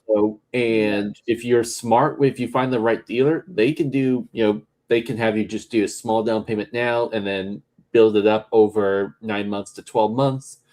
You can do a layaway with them if you find the right one. But for the most part too, you can find these at much more reasonable prices, but you just have to have a lot of patience, be really smart with the finances. So this is something I think that makes O-Gauge get a bad rap for some people in the hobbies, because they look at everything and they see, oh, this stuff is so expensive, I can never afford it in this stuff. But if you're smart financially and you make the right moves and take your time with it and have a lot of patience for it, there's a lot more stuff that's in play than you realize. I agree, and also, going back to what you said there, Lark, is that a lot of people don't quite understand. There are like buy now, pay later type programs for a lot of these, for a good chunk of these products that go through certain dealers. And again, sometimes these products do not get delivered until 10 to 24 months from now. Yeah. At worst, 24 months from now. Yeah. At the absolute worst. So you do have time to say, okay, I want these items. I know I'm going to have to eventually pay all this in small increments. you know, and I have time. I'm able to stretch it for almost an entire year. Yeah. So you understand what you're going to buy, and a lot, and I mean a ton of these Lionel or just O gauge or O scale dealers definitely do a very, very good job of keeping you up to date. I'm back. Being on the And here's a ocean. good example of this too. So the dollar pass sets, I think, were between 12 and 1300, if I recall. So Yeah. I'm going to pull this one up. This came from at least the Facebook one. It says, I paid $962 for my donor passer set. Yeah. That's recent. So that's what, like 30% off of there. So Yeah. if you're smart with this, you can actually find the right one. And this is funny, but this is also true. Okay, so if I can put 2 comments on this whole subject, though, I will get to that item. So Yeah. you are correct, and so is Cody, and Dan can probably chime in on this too, right? So this hobby is a very expensive hobby, but it is a very enriching hobby. Like, we have friends. We have not, besides Larkin, I've not met Cody or Dan, like, or Ben. I've met Stu, but this is a very enriching hobby. So, like, that type of feeling makes it worth it. But the other thing too is this is all MSRP. Finding your dealer, you know, Legacy Station, Charles Rowe, Mr. Muffins, Patch Trains, New York Electric Trains, the Lionel store in Concord, the Nashville store. You have to shop around, just like how we shop for groceries, we shop for trains. We have to try and find who is doing the best, and then also supporting that store. Hey, I want to support your store because more often than not, we are seeing a lot of local hobby stores unfortunately go out of business. So, which is unfortunate. It is. And so what we are trying to do is we are trying to support this hobby, but also support local businesses who will also be able to work with us. Yeah. And then in regards to the engagement ring, there's a lot of times where I'll see something expensive and I'll be like, oh, so that's about 2 of those. I'm like, so, okay, so it's 2 big boys. So I want to bring up 2 things. So marriage is an outrageously expensive hobby. Yeah, I think well, actually, you know, Ben's got he's come. Oh, Gizmo. Right, Ben I have Kyle, so yeah. So Ben does have a point because he's married, right? Mm-hmm. Yeah. Well, I guess he can make that comment. Yeah. So, and this is to Keith, both Keith K-I1H and the Mark 6310. The other thing too that nobody's really addressed when he's doing these catalog reviews is, don't be afraid to go for the earlier variations. Like, if you really do want to get a taste of the big one. So Keith, let me pull this one up here. So I mean, where you shop the Allegheny is still a mortgage payment. So he's not wrong. I mean, it is expensive. But the thing is, too, is that Lionel has made multiple variations of Alleghenies, both big and small ones. MTH has done them. K-Line has done them. So, I mean, if you really do want to get like these big, massive articulate engines, don't be afraid to think outside the box. I mean, train shows can be your best friend with this. Yes. And Mark, 100%. and of course, too, and I'm not trying to do a self-promotion in here. My buddies over at trains.com, they also, from time to time, will have good Alleghenies. And of course, you know, if you want to save $10, use the Trains of Lark code, and you can also get a few dollars off. So, no, that was not intentional promotion, but so yes, I think it was. But and also, and we're gonna get to the Line Chief Plus 2.0 here in a second. I think this will make a great conversation here. So let's see if I would have bought all these if I was still in the ready. We're gonna quickly brief over these passenger cars just because I mean they're all basically the same it's just a matter of just the colors of them. Yeah. So freight cars. Graffiti. They are doing better on their graffiti. I will say that. They're doing better. So I want to take a quick second, man. The CNEI kid in me is I very was thinking of you when I saw those. I'm sorry. Okay. So, Larkin, are you going to get those cars? Maybe. Better. You Oh, better. You seem really excited about it. Chat bully him Okay, into buying so it. this is the part I really wanted to fast forward Where's to. Mike? Where's Datified? Where's Mike? Okay, Mike, you where better you not at? have rolled out at the So- worst possible second. So what you're seeing here, well, first of all, nice to false advertising, Lionel. You're using the Vision Line Big Boy to promote the Lion Master Big Boy. I saw that. Right there. Yeah. It's not going to be that big. That's just So, so there is another alternative if you can't afford like the legacy ones, and this is what's known as the Lion Master series. So the Lion Master, you're getting a lot of the perks. I mean, you're not getting all of the details, but you're getting, I would say, about half the details. But the biggest thing that you're really still getting is the fact that you're getting close to the size. I mean, they are a little.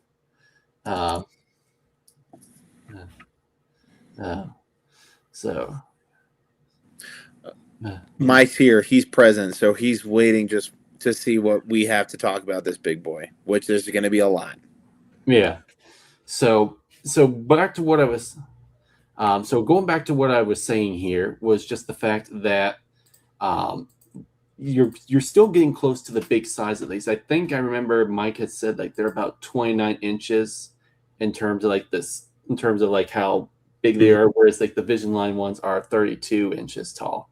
Yeah, 30 inches long. Sorry, I'm getting tired. I guess my brain's starting. Datified or just commented, "Careful, Lark." Yeah. Choose your words wisely. Yeah. I do think though that these are going to be pretty incredible. I'm not sure on the last time that they ran these, but I was told, and I just watched Datified's video today on these. These things are selling like hotcakes. The previous run, like he mentioned a story like there was a hobby store and it was gone by the next time someone asked for it, right? So especially with 4014 going on a coast-to-coast excursion, 2019 the 150th, all these different excursions, everyone knows about Big Boy. 100%. Even people who don't know anything about trains are like, oh, you mean that big locomotive? That's the one. So if you can do me a favor, Larkin, can you zoom in on the L logo on the left-hand page? L logo. Yep, right there. This thing is limited edition. How many times do we actually see that is stamped on a product, right? And so Lauren, Ryan, Megan, and Dave have mentioned, this thing is going to be pretty accurate in regards to a Lion Master Big Boy with the same detailing. So like the after coolers on the front of the pilot, they're retooling the firebox to make it look oil fired. They're putting an oil tender. This thing is going to be really nice. And Datified posted, you're going to be able to operate a Big Boy on 031. That's pretty incredible. Like that's awesome. Mm-hmm. So hold on here a sec. So one thing I will say, Lark, you know what one I think Mike should get is the 49er paint scheme. Yes. Oh. Oh yes. Oh yeah, so you mean the hot dog scheme? No, so to correct you, Lark, this isn't the hot dog scheme. This is the 49er. But before people found out it was the 49er, yes, it was called the hot dog scheme. I will give you that. I will say though, like, if you're gonna get one of these and you have a smaller layout, it's not maybe out of the question to maybe get one or two of these. Am I crazy? Potentially, but who knows when we'll see this again. And Mike is Datified's the perfect proponent and the huge supporter on Lion Master. There's not a lot of times where we actually do see Lion Master. So it's going to be a while till we see these again. So speaking of Datified, he mentioned that the last time they did this in 2010, they had whistle steam. Can you confirm that it has it on? Yeah. Really? See if it has it on there. Yeah, it had whistle steam? Well, that's what Datified is saying. I'm not too well versed in the Lion Chief or Lion Master stuff for the most part, so I can't really tell you like a solid opinion on that. Does it in the features? Let's see. Because I'm not seeing like the whistle steam itself on like the art. Yeah. Does it say that in the features, Larkin? It does not look like it. So the only things I'm seeing on here are directional headlights, firebox flicker, lighted marker lights, number boards, fan-driven smoke, dual speakers, electro coupler on tender. Does dual speaker though mean that it's one's in the locomotive and one's in the tender? No, I think it means dual speakers. I think it means both of the tenders. Okay. So Datify just came back. He said these don't. None of the LC2 had them. Only Legacy Lion Master. The 2019 run was also an LC2. No whistle steam. Gotcha. So we were wrong, but right in a different way. We were fooled once. And we might be fooled. Once you can't get fooled again. Dual speaker means two in the tender, and they throw sound. Good, awesome. I mean, it's still gonna sound fantastic. Let's not try to undercook that. That's Lion Chief 2.0. Yeah. They're not going to sound as good as a Lionel Legacy model, but they're still going to sound absolutely phenomenal. 100%. 100% agree. Oh yeah. I mean, at least so we've got the GP7s that are back here again. So look nice. The BNSF scheme is going to go. I think it's going to be like the big winner. Oh, that one turns out pretty good though. If that one looks as good as it is in real life, that one's going to be like the one to get. Mm-hmm. So we got these are pretty cool. Oh yeah. The little tight ejector cars are going to be pretty neat, and the fact that they're adding a flat car, that's going to be pretty cool. I'm trying to think, didn't they? So those cars that we were just looking at, didn't they make those like a long time ago, back in the 60s and 70s? Yeah, those were some original motorized. That's like a post-war thing. Yep. Yeah. Okay. Because I remember seeing like ones that looked like really old looking, but I wasn't sure. So. And then Mike mentioned something too. I thought the same thing, that these looked like the legacy ones as well, because I saw the same kind of rendering. He was talking about the GP7s. Mm-hmm. At least we'll go back to them.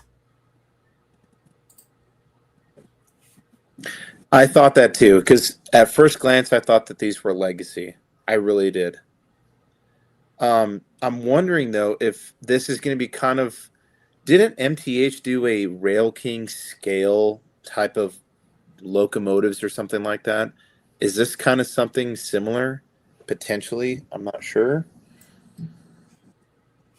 I've seen the GP7s before. They look scaled, but obviously a lot of that detail isn't there in a legacy one. Yeah.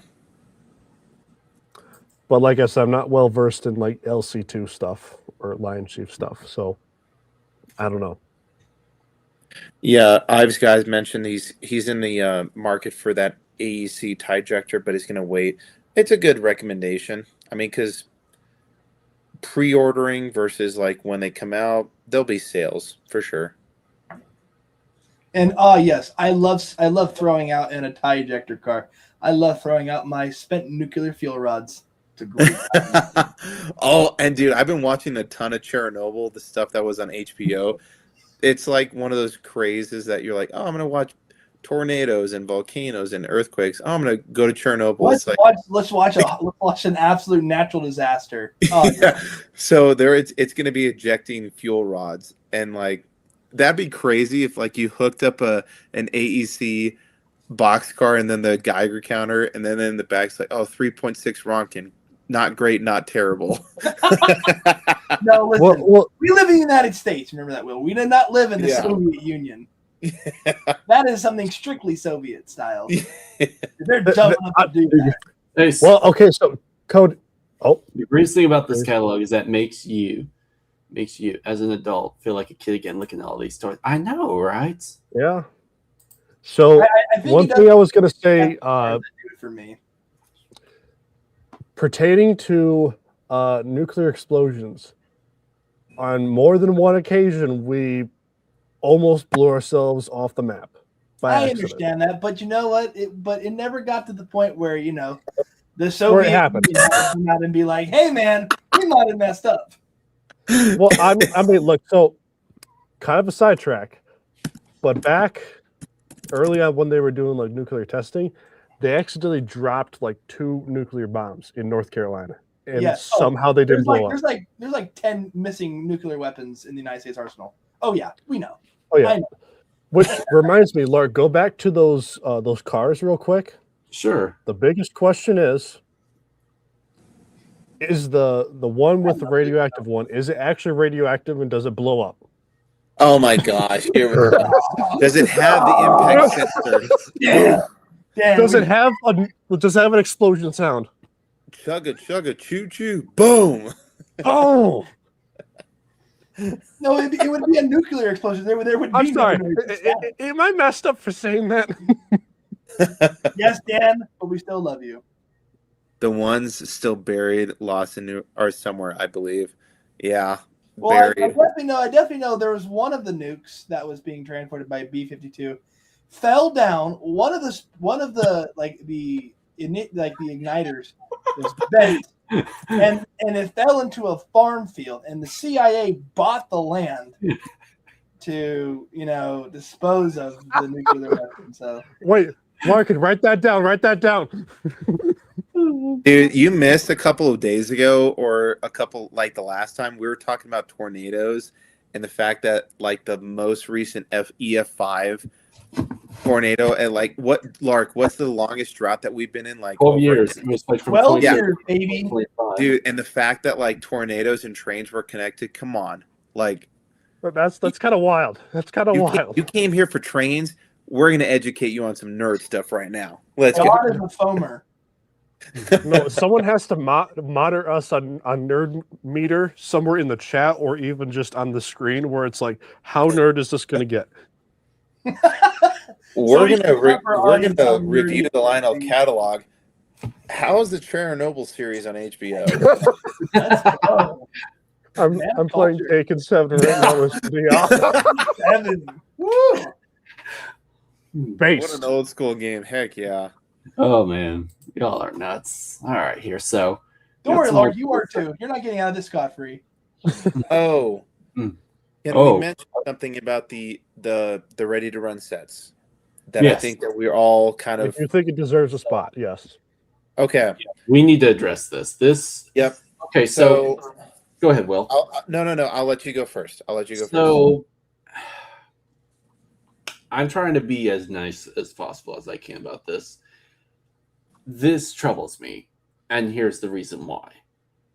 I get Lionel is trying to save money. I'll be right back. Okay. Yes. Oh, I guess he can't handle it. Guess he couldn't handle can't it. Today. But Well, so this is the thing. This is the thing, Lark. I wonder if Will is not just a Lionel fan, but a full-blown Lionel only fan. Oh no. No, Dan. Dan, please turn and face the wall, please. But No, keep Sorry, going, Dan. continue. no, but so I'm really concerned about the pricing of.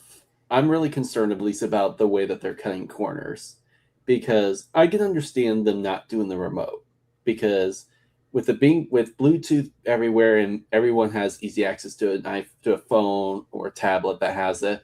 I get that part. I get it, but I'm having a hard time accepting the fact that you're basically cutting a passenger train down to 2 cars. Freight set, 2 cars, and a caboose. That was how it was in the old days. Whoop-de-doo. Passenger car, you're really not going to get that much out of it, especially when considering that they're doing it both for the Santa Fe and the Polar Express. I get that, the legacy stuff is not where Lionel's big money comes into, that there's the bread and butter is the sets. This is kind of contradicting us. And don't get me wrong, I like Lionel. I mean, do they have their flaws? Absolutely. But this does make me a little nervous in terms of their way of cutting the costs with the sets, if I'm being honest. I would tend to agree. I do understand why they did this, but at the same time, what I think they should is, if they were going to do that, I think they should have done like a 2-pack add-on. If this was the route they were planning on going, that's just me personally. Mm-hmm. But what do I know? I'm just a customer. I'm not an employee of Lionel. I hear some doors somewhere. Maybe Will's coming back. Nope, never mind. Okay. Oh. Why don't we look at some of the comments while we're waiting? How about that? Yeah. Well, hey, man, thanks so much for tuning in and just hanging out with us, being no skill model at Rare. Yeah, you have to go on Thanks for vacation. Go enjoy yourself. Now get on, get. Yeah. So, I mean, speaking of kid in the comment, I my mind just is trying to figure out what. For those that are curious about this question, I wonder what it's like to have kids. I wouldn't know. I don't have any. I know. I am the kid. It's the problem I have is that, like, I still enjoy my time right now, just either just me riding my trains or just kind of doing my own thing. So that probably means I'm not ready just yet.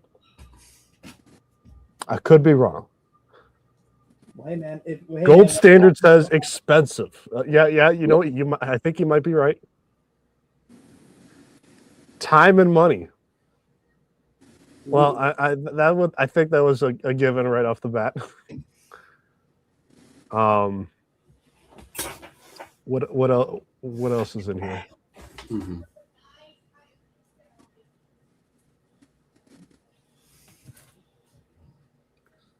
Let's see. And trade it for the world. That's what I hear. I'm sure it's like that. Yeah. So we'll go ahead and yeah.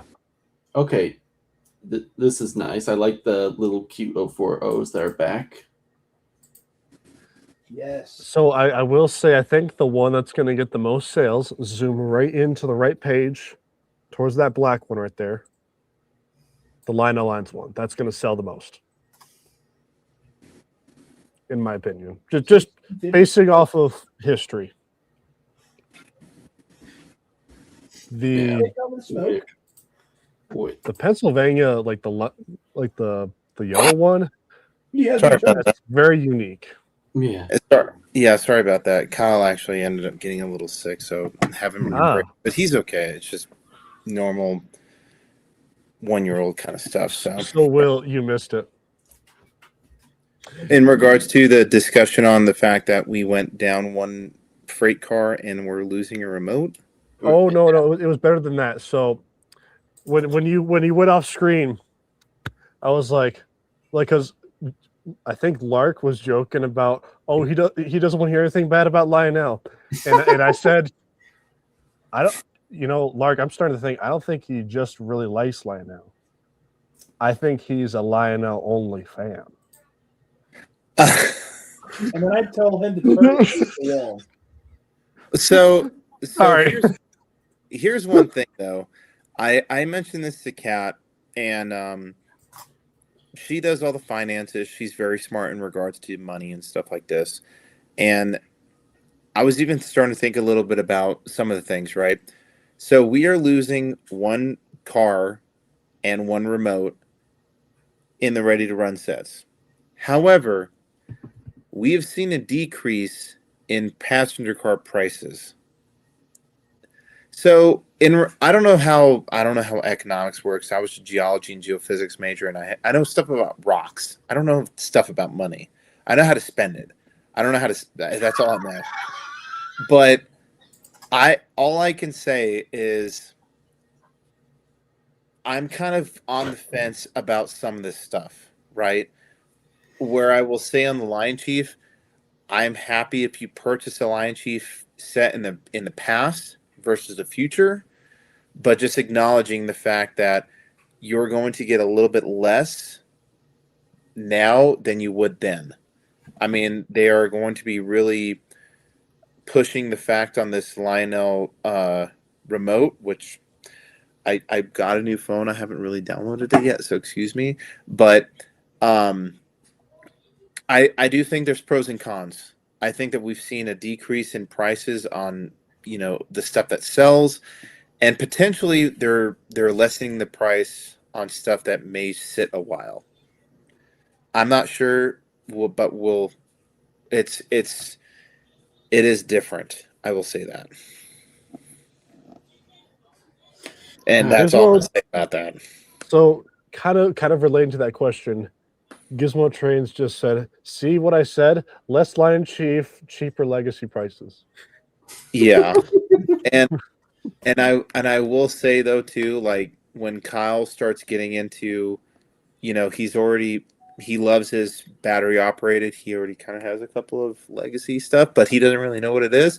He's not going to know 1 to 2 passenger cars versus freight cars. He's going to see something that's rolling around in a circle, is going to be mesmerized and in love with it, until he gets to our age and he's like, oh, hey, like that's a really cool legacy type locomotive with a price that I can handle. So I do agree with that as well.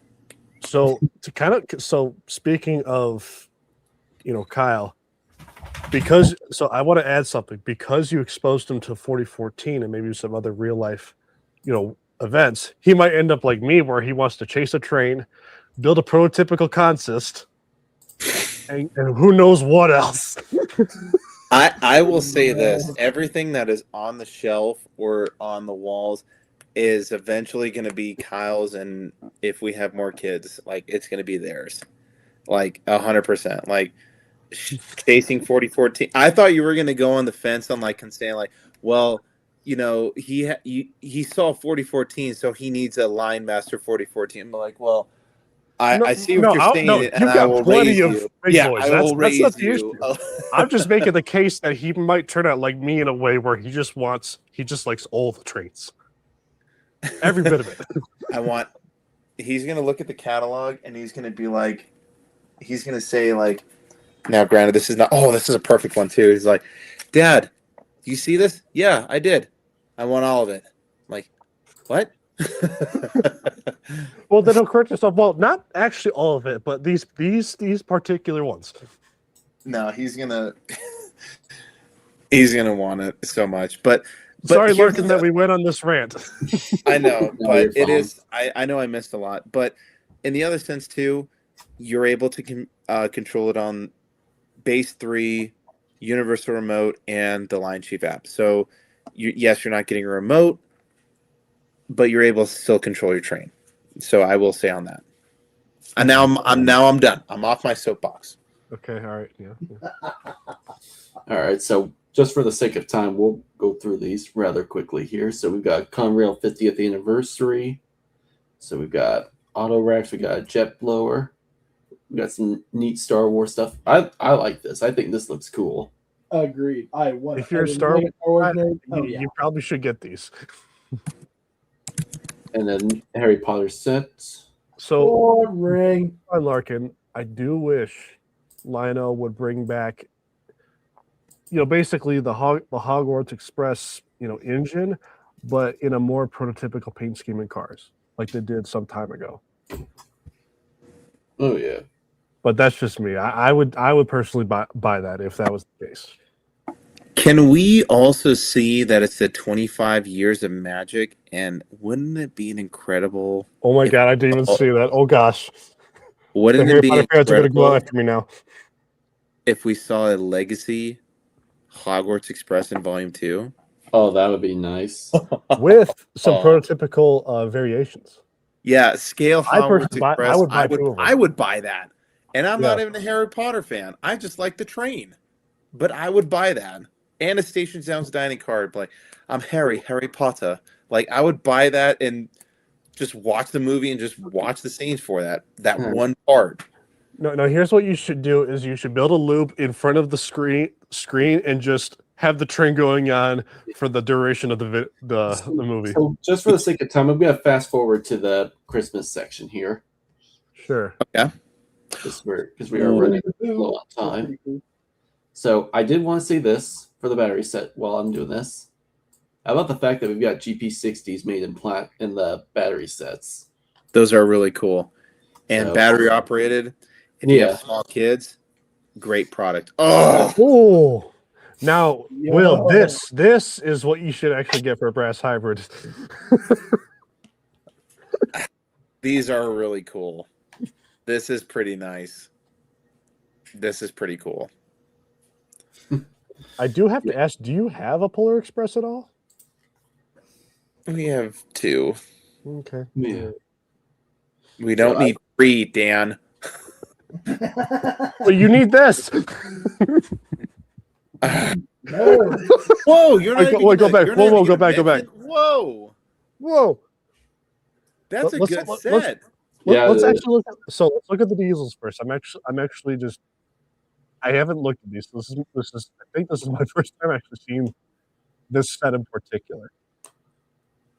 I don't know about you, but like the E7s, they look kind of sharp, not gonna lie. And the cars itself. And they even have I guess like a PS1. What would you call it? Like a mail car almost? That's the box car that has all of the letters to Santa. Yeah. Mail car. So yes. Yeah. But the other thing too, that 4-pack includes 2 dome cars. That's pretty cool. Yeah. That is pretty slick. How often do we see 4-packs that have 2 dome cars? Not a lot. That's going to be a really, really nice set, especially with all the cool sounds, the station sounds. It's going to be great. Those passenger cars would look great with the Burt going by, I think. Yeah. Yep. Sorry. All right, I'm done. So Lark, I will have to make this case. I do think where it draws the line, because you know how we were talking about how they like minused those sets to 2 cars. I think for this set, I don't think it's a good idea for them to cut off 2 cars, because in order to have the Polar Express, you have to have at least 5 cars. I would agree as well. Shortening it down to 2 instead of 3. And I bought one of the original ones that came out after it came on in the theaters. It's at least this one you can assume some risk. I would not personally go down to 2 on this one. Yeah. But that's just me. I get why they did it, but I just don't personally think it's a good idea. At least in that particular case. So, whoa, the Advent calendar. Who else is ordering the Advent calendar? The Advent calendar. That is Special Express accessory items. Yes. That's a good item. And you can only get those items in that calendar. That is a good item. That's like one of those like little sneak kind of things that they put into it. That's a good item for $150. That's good. Yeah. So I like the Christmas 440. Well, you should get that one. So I want to say for those that are still tuning, we're sorry for being more rushed on there. It's just it was way past my time. How long do we have until it expires? Well, technically, it doesn't have an expiration. It's just it's basically after 11. I'm like, yeah. Oh, if it's 10:34 on your side, right? Yep. Yeah, you need to get to bed, and you need to. Yep. You got it. Yeah, so, but no, I'll still finish up, and we'll still finish strong on here. So I don't think we have too much more. I don't think so. Can we just mention though that snowblower car? Yeah. I think I did see Jokers. While it's a really cool car, we're basically spraying smoke oil on our track. Do I dare to say that? I don't think it actually does anything to the track, but I've No, never no, tried it it's myself. well, in regards to like when we smoke our engines, when we have a lot of smoke, it does go on the track, and then we are having to use a track cleaner car. But this it is a really nice car. I just thought about that too, and I was like, okay, but yeah, I just wanted to put that out there. So Lion Chief sets. Okay. Oh, There's So you American you had some thoughts about this passenger set? former MTH the station, yes. Ooh. used to be MTH, Mm-hmm. which I thought they cataloged this some time ago before, but I could be wrong. But this is always a very good station to have. I still have mine Oh yeah. on our layout as well. So this was something new. This was a surprise Yep. that I saw here. So the turnout power. Yep, that is something really, really new.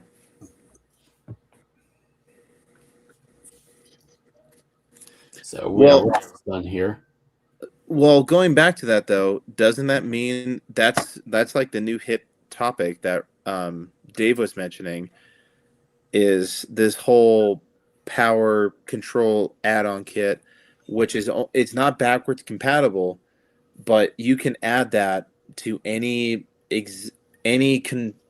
current, as in like this catalog and forward. You're able to add that, and you can remote control your switches. Correct? Yep. That's pretty I would neat. assume There so. was a lot that went into. I will say that's pretty neat. Yeah. So, And of course, the base 3 yeah. Base So and other modules. Well, so. And then this is And I pretty think a much lot of this is just leftover track. stuff. mm-hmm. Okay, so Oh. just for you. Yes. LCCA Denver 56th annual convention. Right now, in time and space, apparently I'm supposed to be in California during this time. However, Oh. Well, come on down. I'm going You can lose a few hours of sleep by driving there. Yeah, you definitely How- will. Well, however, I'm trying to speak to some specific people to see if I can be excused, because I've been pretty involved in this for the last 2 years, and I would really like to be a part of it. But yes, LCCA is coming to Denver 2026. It's going to be incredible. There's a lot of stuff that we're trying to put into this, and it's going to be great. Honestly, if you've not been to an LCCA convention, they are incredible. Same thing with TCA conventions. They're amazing. Like Larkin put in an incredible show with Jacksonville. This year, we're going to Grapevine. But yes, 100% recommend, if you've not been to an LCC convention, going to Denver, seeing the Rockies, seeing what we have here out west, which myself and Cody can fully support. The West has something to offer. It's going to be great. Now, just out of curiosity, do you know the dates by chance, or does it show the dates as to when that particular show is? As far as what I'm remembering, it is the 20th through the 25th of July, 2026. Okay. Mark it in your calendars. Yeah, I won't be able to this time. So, yeah, I know we had to rush it a little bit on there just because the fact that it was a big catalog. Well, we got through the majority of it without the catalog. rest of I it. agree. We got through at least This is stuff a that- massive catalog, gentlemen. Yeah. Big book. So, so someone that did ask earlier, need to ask you, what do y'all do for a living where you can afford Lionel? So, you'd be surprised. So- I mean, go ahead. I mean, I guess I'll start. So mine's in a unique case where my dad, he works for GM, right? Oh. So that's one part of the income. And then, I work retail. So, I mean, yeah, it's a small fraction, but basically you work retail, you have someone that works for GM, you combine that income, and that's how we're able to afford most of the stuff, plus selling stuff too. So if that gives some perspective. I guess I'll go next. So I have definitely very wide ranging for a while.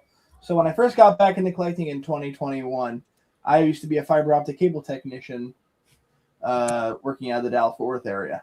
I did that for about a year, and I did that about a year, and I got paid good, very good.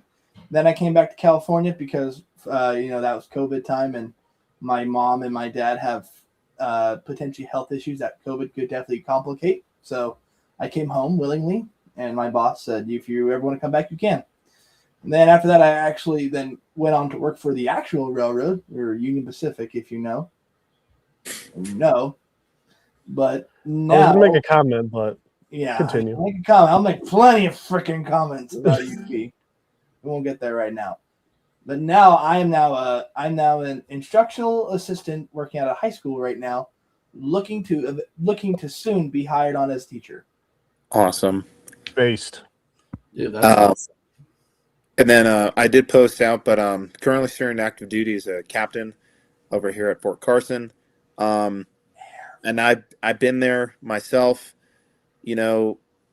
Trains were a luxury item, and they still technically are. They still are in our family, especially with having a family, having the house payment, all these different things. But where we compromise is that we know where to have fun, right? So I know where Kat likes to have fun, and Kyle and myself. My fun just happens to be with trains. We do have a budget, and we try to keep ourselves inside that budget to where, we have the yearly income, we have multiple expenses that we have to ensure that we meet.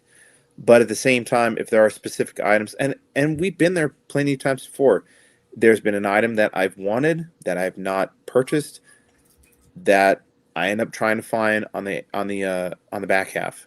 And that's where, Mike from Secondhand Overland is like, hey, you can always purchase something secondhand or from the trains.com. But bottom line, yes, this hobby is expensive.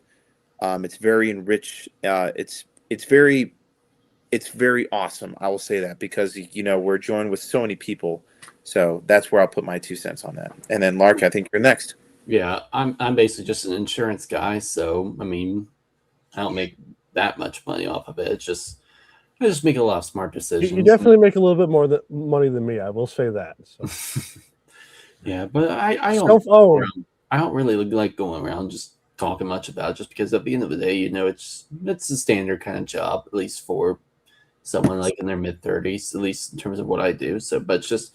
But it just goes back to what I was saying earlier. That you just gotta be smart financially. You just gotta take time and just be patient about it. Yep. So, Lark, before we end off the stream, speaking of, I guess being responsible, what is everybody planning on ordering?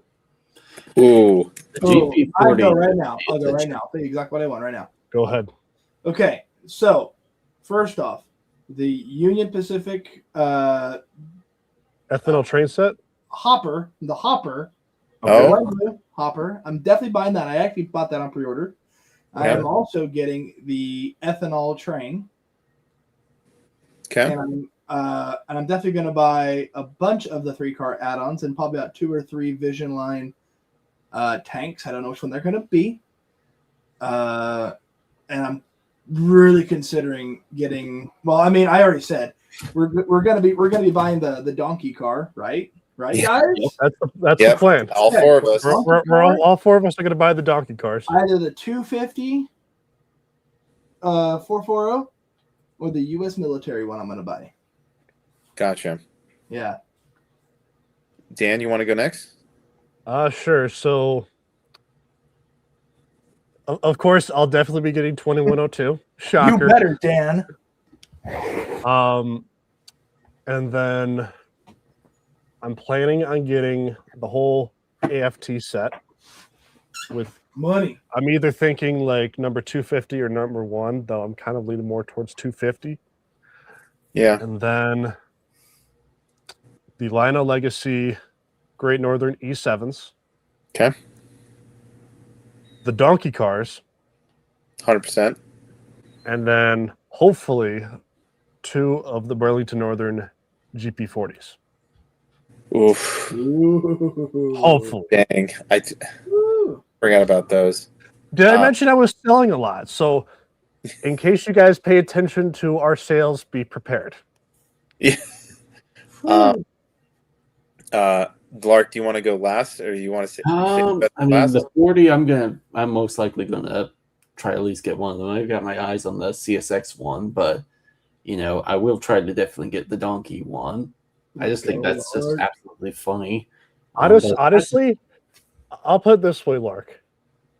Get the donkey set, and I think you'll find the CSX one later if you decide to get it. I would agree on there's that going to one. be plenty of those around, at least for a time. Anything else, Larkin? Not that I can think of, but overall, it was a really big catalog. I could see why everybody was going over on their catalog time frames. But what about me? That leaves Will. I'm so sorry, Will. I'm so sorry. No, you're good, brother. I'll be Mark, quick. wait a second. Wait. You're going to tell us just us three? You can't forget Will. I'll be quick. I personally think the 250, 440, and the passenger cars, that's going to be maybe a 75-25%. AFT 250 coming home, the 4-pack coming home, the heavyweight 2-pack coming home, potentially the Sleeper Sounds dining car, just because I'm wondering to see how it's going to be different than the current one that I have in the layout. Reading in Northern 2102 coming home, absolutely 100%. Now 440s, the Lightning set, absolutely. That's the first time that we've seen a brass hybrid set ever produced. There's not going to be a lot of those. Probably less than 100. I would guarantee less than 100. Maybe even less than 50. I think it's probably going to be about 50. Yeah, maybe even words there. Yeah, I would say less than 50. Donkey car, 100%. Potentially the military one. Potentially, I'm not sure yet. And then gaslight him into buying get it. Come on. Don't even think. Don't let your dreams be dreams. Just do it. Do it. And then Dan, I will have to, use your comments. I do think that I will wait till the Vision Line locomotives are out, but I will not be pre-ordering. But hopefully, one of those, maybe the breakdown unit will come home. But that's my list, potentially. All the other stuff, 100% for sure. Wait. Clarify what you said. 100%, all of it for sure. You meant, what did you mean by that? 250 and some of the 440s. And the donkey car, I'll say that. I thought you meant, I'm actually going to buy everything I don't want instead of everything I want. I just thought I asked for the clarification on that. Yeah, no kidding. I'd be like, wow, that's quite an order. Oh.